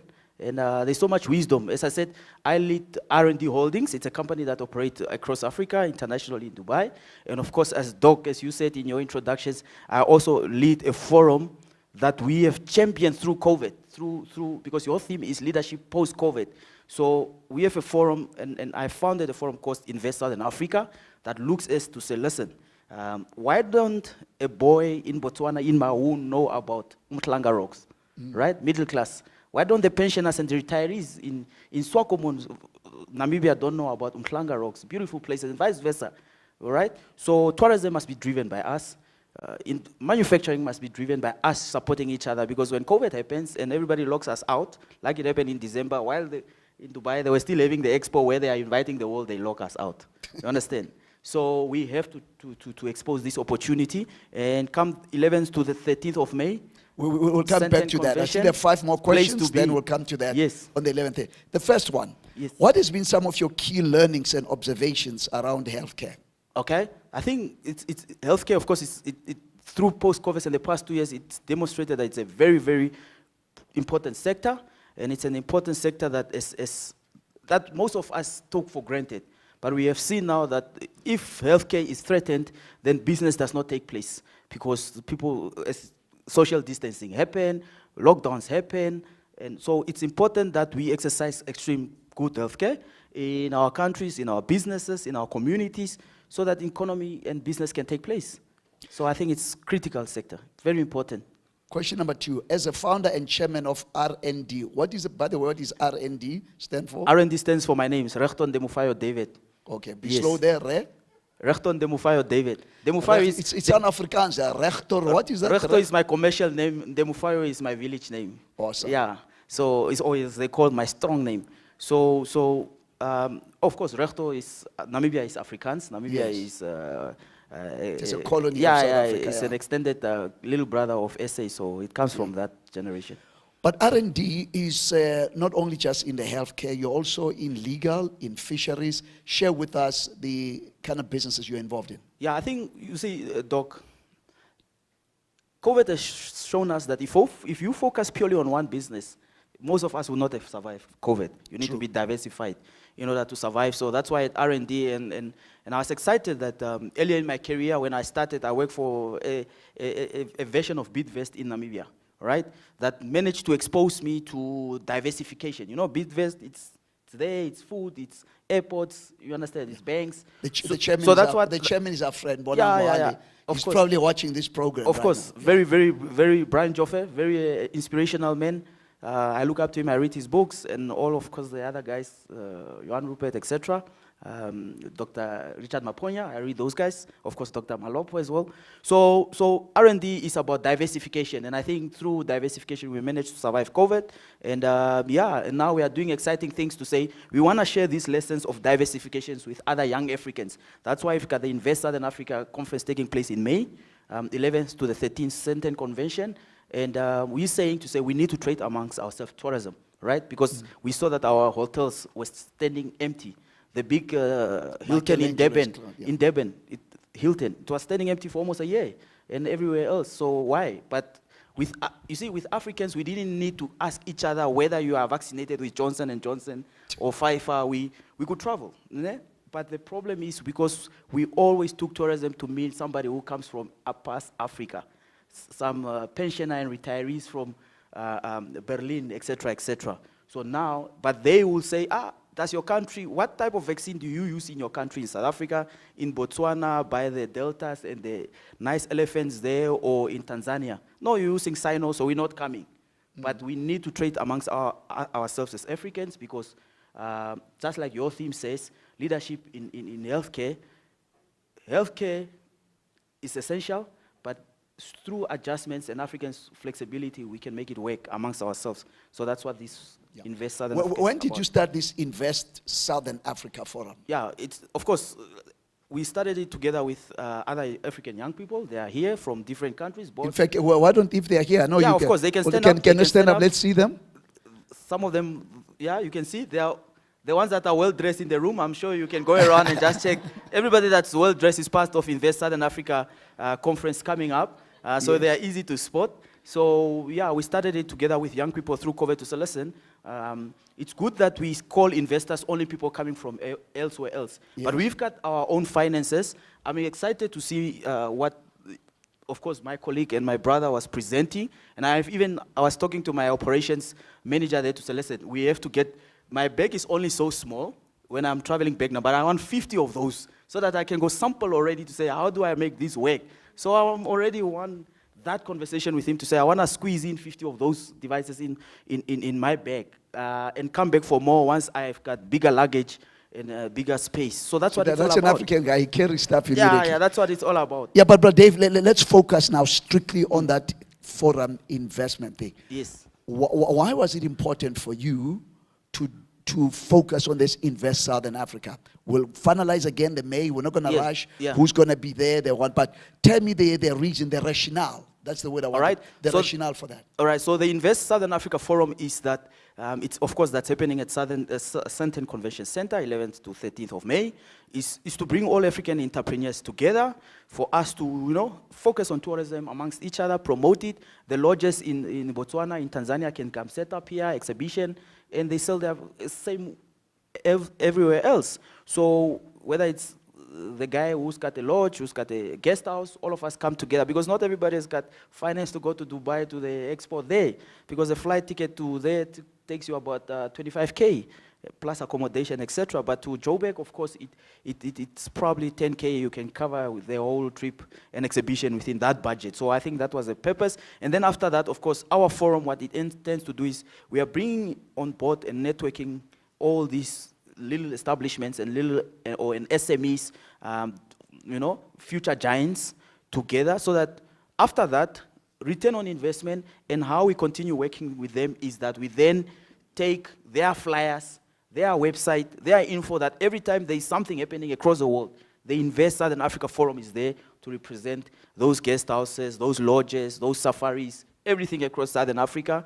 As long as you have, we have met you along the journey, we preach your gospel of what you do in business. Because of course we understand that some of the smaller entrepreneurs cannot reach out into the world. We're going to Nigeria soon, next month. We're going to everywhere else to showcase what Southern Africa is all about. So this one, the focus is on tourism, this first one. Tourism, I'm emphasizing tourism because tourism is the sector that has been, of course, comes to our mind when it comes to COVID. Now it's been hit. But of course, I already have 50 of his healthcare. That's my next thing, because as yes, part of tourism, sure, you mentioned diversification. Yeah. So tourism is one, but what about high healthcare, tech? Healthcare, arts and culture, Yes. manufacturing. We're taking it all. You understand? Because if I have got 50 of his products, then I help him to sell. Where I'm going, I'm also his, part of his sales team. So that's what it's all about. That's why we need to work together, and that's what the Invest Southern Africa aims to do. And we are excited for that. I'll have two more questions, but for Yes. right now, let's allow maybe 2 or 3 or 4 questions. We're still on time before His Excellency wraps this thing up. Yeah. Any questions from the floor or online? Smoo, can somebody help us with some mics? Any questions, comments? Going this side. This side. You see, This when you- side. Okay, 2 questions then from my side. Yes. Andile's here. How can people get a hold of the forms if they want to know more? Do you have a website right now? Okay, we've got a website, www.isaf.africa, because of course it represents Africa. Follow us on social media, Instagram, Southern Africa, Invest Southern Africa Forum, Instagram, LinkedIn for us, for professionals, Twitter, Facebook. We are across all social medias. And of course, should you need us, we have representation in Botswana, Namibia, across the whole Southern Africa. Joburg, of course, is our operational hub. So please reach out to us, and we'll be excited to help you. So 11 to the 13, give us a flow of that program. One, we know is at the Sandton, Yes. at the Sandton Convention Center. Yes. We start on the 11, what, in the morning for registration, or Yes. in the evening? Just give us plus minus a flow of the program. Great. So what you can expect is panel discussions to look, COVID has hit us, businesses. So the 3 days is about workshops, yeah, sharing, exchanging notes, good, bad, we cry together, we give each other hugs, how our business has been affected, but most importantly, as entrepreneurs, we don't feel sorry for ourselves, we get up, you understand? Let's use this as a therapy, the 11th to the 13th of May, and then after that we have to, like our theme says, doing business beyond COVID, recovery and rebuilding. And I emphasize recovery and rebuilding. We have to now move on and adapt, because we're entrepreneurs. We still need to put food on the table. So you can look forward to panel discussions, great diversity of speakers from across the world, government, public sector, private sector, SME. Everybody has been affected, so we want to share lessons. How is Botswana coping with it? How's Tanzania coping with it? And how's West Africa, etc. Everybody is coming together in Joburg, so we are excited, and I think it will be brilliant.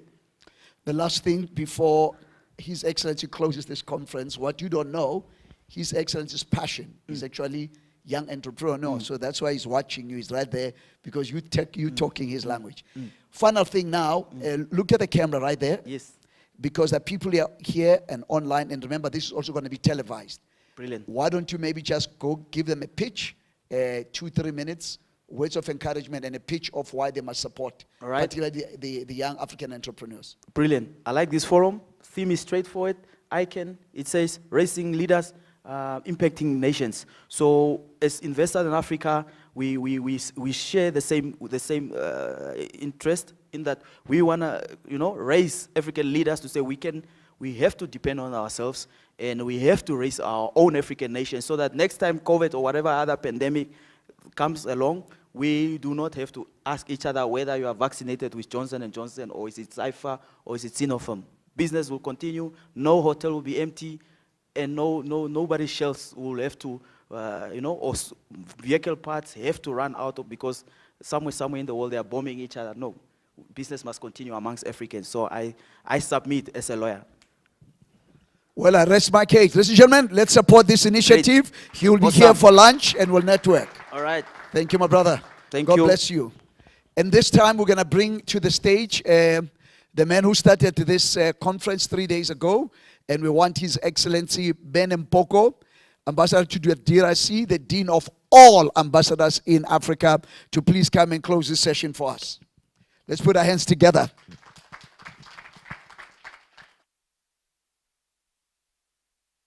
But then any other thing after this, we're done. Then I'll just pray for the food and we'll network there.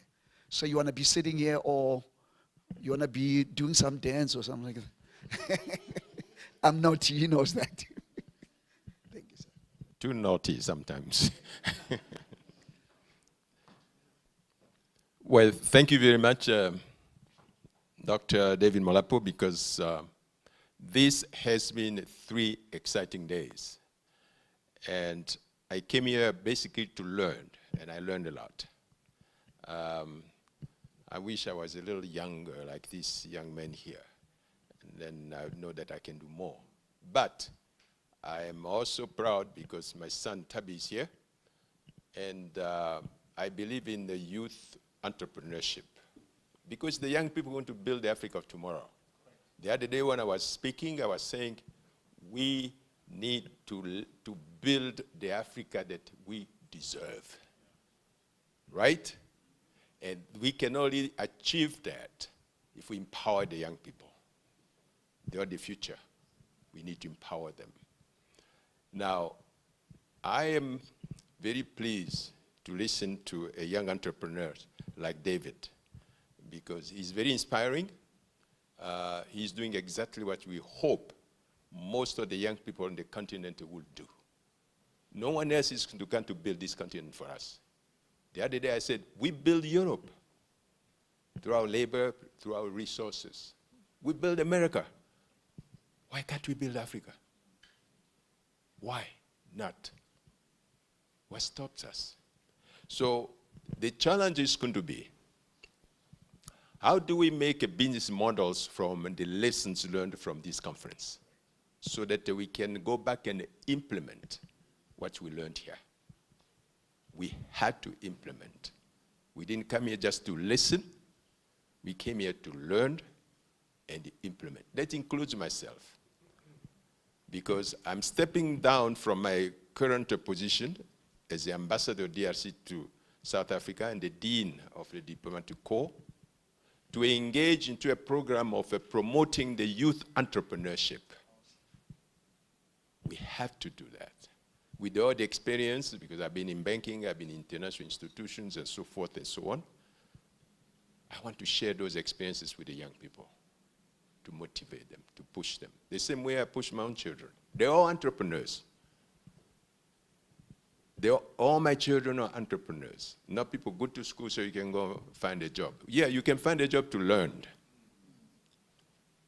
Go find a job to learn. But at the end of the day, you must be an entrepreneur. Somebody who can create wealth. Somebody who can train other people. Somebody who can create jobs and so forth. Someone who can help us lift the continent to another level. So we can compete the rest of the world. I was saying the other day that we have very smart young people. You're just as smart as anybody else, or from China, from Korea, from America, from Europe. Okay? They're there. It's just a matter of believing in them first and providing them with the opportunity. That's all. We need to create environment, especially those of us in the public service, in the government and so forth. We need to give the hope to the young people so they can believe in themselves, so they can have the courage to take a risk. Because being an entrepreneur is a matter of taking risk. I'm a banker, so I'm talking like a banker now. Entrepreneurship means taking a risk. But it's a risk worth taking, especially in today's world where you can sit in your room somewhere and learn about kind of things you were talking about. You don't have to come to the conference like this. You can, you can sit in your room and access the knowledge. Okay, so the platform is there to learn. We just make the platform available and affordable to everyone. One of the constraints about the young people is not the knowledge and so forth. It's this, the funding. So we need to come out with we need to create a new instruments, new type of financial institutions to accompany them. The other day I was asking questions, why can't we build stock exchanges that cater to the young entrepreneurs? A stock exchange just for the small and medium-sized enterprises, so they can go find funding. Nigeria is experimenting with that. And we need to look at what Nigeria is doing. Kenya is experimenting with that. As David said, those are experiences that we should be disseminated throughout the continent. If Nigeria is doing it, why not Namibia? Why not DRC? How can we learn from each other? Okay, so we have all the tools today to access any information that we need. It's not like we were growing up, I didn't know what my neighbor was doing, or the school next door, what they were studying. Today, everything is available to us. So what stops us from lifting this continent, putting in place structures, instruments that can help us to lift the continent? ICANN Foundation, yes. Can we do it? The answer is yes, we can. Can I hear everybody saying it? Can we do it? Yes, we can. Thank you very much.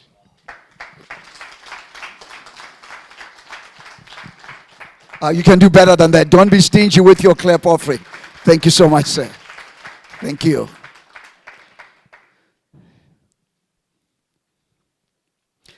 And final word of hope. Can we say hope? Can be seated. H-O-P-E. The letter H, please repeat after me. Have a positive outlook on life. In other words, from tomorrow, when you wake up in the morning, remember that life is filled with choices, not chances. You choose, you are intentional to have a positive outlook on life, or you can choose to have a negative outlook on life. The choice is yours.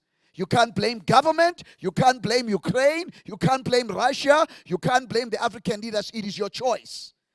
So I pray today that when we leave as generators of hope, as champions of hope, H, have a positive outlook on life. The letter O, can we say objectives? It is good as a continent. We've got the 2050 objectives. We've got the 2063 objectives. But the question today is, when you leave up here, some of you watching this thing online, what is your objectives? As Africans, we must embrace 5 objectives. 1, political tolerance. What? I don't care whether you're ANC, IFP, EFF, full gospel, half gospel, no gospel. You know, we must be able to tolerate each other. We are one at the end of the day. Is that right? So our objective is to promote tolerance. Number 2, we must promote psychological freedom. And we have heard from Dr. Den today. What's the second one? Is psychological? Black man, black woman, the African child. You must be kind to your mind. Think big, because thinking small will kill us. When you think big, it's free of charge. If you've got young men and young women who can be able to start dealing with the issues of Zaga, Inyugu, money. Is that right? Some of you pastors, stop singing songs like Ketla Kele Fela Fela. Utla uli fela fela wetang. Anginanto esandleni. Think big. So objective is to promote tolerance, political tolerance, psychological freedom. Number 3, academic excellence. What? And academic excellence does not necessarily mean formal education. We came a little bit late today. My wife and I and one of other people, we were launching a digital e-learning system this morning. I was one of the panelists there. Today, technology is changing. That's why our company is ICANN 4IR. But the next 2 years, Dave, we're going to be ICANN 5IR. Because now we can use technology and customize the academic excellence that is customized just for me. Is that right? I can be a doctor, but what kind of a doctor? I can be this, but what kind of this? Based on your skill set that God has given you. Political tolerance, psychological freedom, academic excellence. Number 4, economic freedom. What kind of freedom? As His Excellency said, sir, it's all about money. Most of Africa is free, but we are still depending on other people for money. Economic freedom. Some of us as believers, we don't need to pray, we just need money. Because money answereth all things. This investment conference, 11 to the 13th of May, I keep on saying that the invoice is coming. You know, the 11 and 13th of May, that conference is going to need money. We're going to need to talk about money. NAFCOG, Mabra, you've got to hook up. Our young people today cannot just wait until when? Let us expose them on what is happening. The tourism sector has got a lot of other facets in it. The healthcare part, every transportation, a lot of things is loaded in tourism. We discover Omicron in South Africa. They shut down the whole continent instead of rewarding us. So we were now forced to say, start focusing on this Africa free trade thing. Africans doing business with Africans. Is that right? The number 5 objective must be to promote spiritual freedom. What kind of freedom? God has blessed us with this thing called Ubuntu. You are because I am because you. I can never be what I ought to be until you have fulfilled your purpose. And vice versa. You can never fulfill your purpose until I am what I ought to be. So izandla ziyathingana. Umuntu ngumuntu nga. Mutu ke mutu ka. H, have a positive outlook on life. O, have objectives. The letter P says, pursue excellence. Do what? I don't care how little business you have or what kind of infrastructure you have. Excel. Give service delivery with excellence. Please repeat after me. Excellence will be tolerated in everything we do. Let's excel in everything we do. Shine, brighten the corner where you are. And the letter E is empowerment. It's what? Have a positive outlook on life. Have objectives. Pursue the attitude of excellence. It's all about enabling, empowering yourself so that you can enable and empower other people. For some of us, you enable the next generation of leaders. I can keep hope alive. You can keep hope alive. Let's sing this song as we go. Ithemba lami, ithemba lami, lonyugana ongingene. Let's all stand up as we pray. Githi ithemba lami, ithemba lami, lonyugana omandinge endumi. Hish dingene. Dingene ndumisweni o mandinge endumi o dingene ndumisweni o mandinge before Dr. Terence closes for us in prayer and pray for the food. Because you guys, you close in prayer and you forget to pray for the food, okay? So I want to say thank you so much to our sponsors. Ulwembu Business Services, thank you, thank you. Skyco, you're up. I am. And of course, Brother Dave, R&D. And also want to say thank you to the technical team. Guys, I know with all this load shedding, can we give them a wonderful round of applause? Thank you, thank you, thank you. To all the ICANN team members, thank you, thank you. The books are available. Let's network. And again, thank you so much. WDO, lot of different organizations, NAFCOC, and the list can go on. Thank you so much for this partnership. So we're going to have food, network. Let's see how we can make some money so that next year when we come to this conference, we want to have testimonials. We want to have what? Thank you so much. And again, to my lovely wife, Faith, thank you so very much. Sometimes I'm busy up and down. Thank you for your tolerance. Let's give a good offering for her. Thank you. Play for us, bro. Let us bow our heads and pray. Father, thank you for this beautiful conference. The one plants a seed and the other one waters it. But it's the Lord that makes it grow. Seeds have been planted. We're ready to water those seeds. We trust you, Lord, that you will make them grow. Thank you, Father, in Jesus' name. We also ask that, Father, you bless and sanctify the meal we're going to have in the name of Christ Jesus. Amen. Thank you so much. Somebody left the glasses the last 2 days. Or is that you, or Susan?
Based on the data points captured, you have the ability to pivot and perfect the digital engagement in real time to ensure your objectives are met.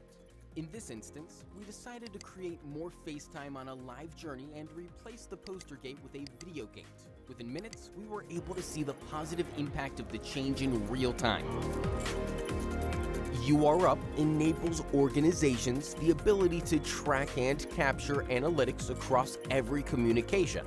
A single ecosystem where everything is connected, delivering business intelligence and actionable insights. Simple, modular, no tech experience required. URUp. Click, connect, engage.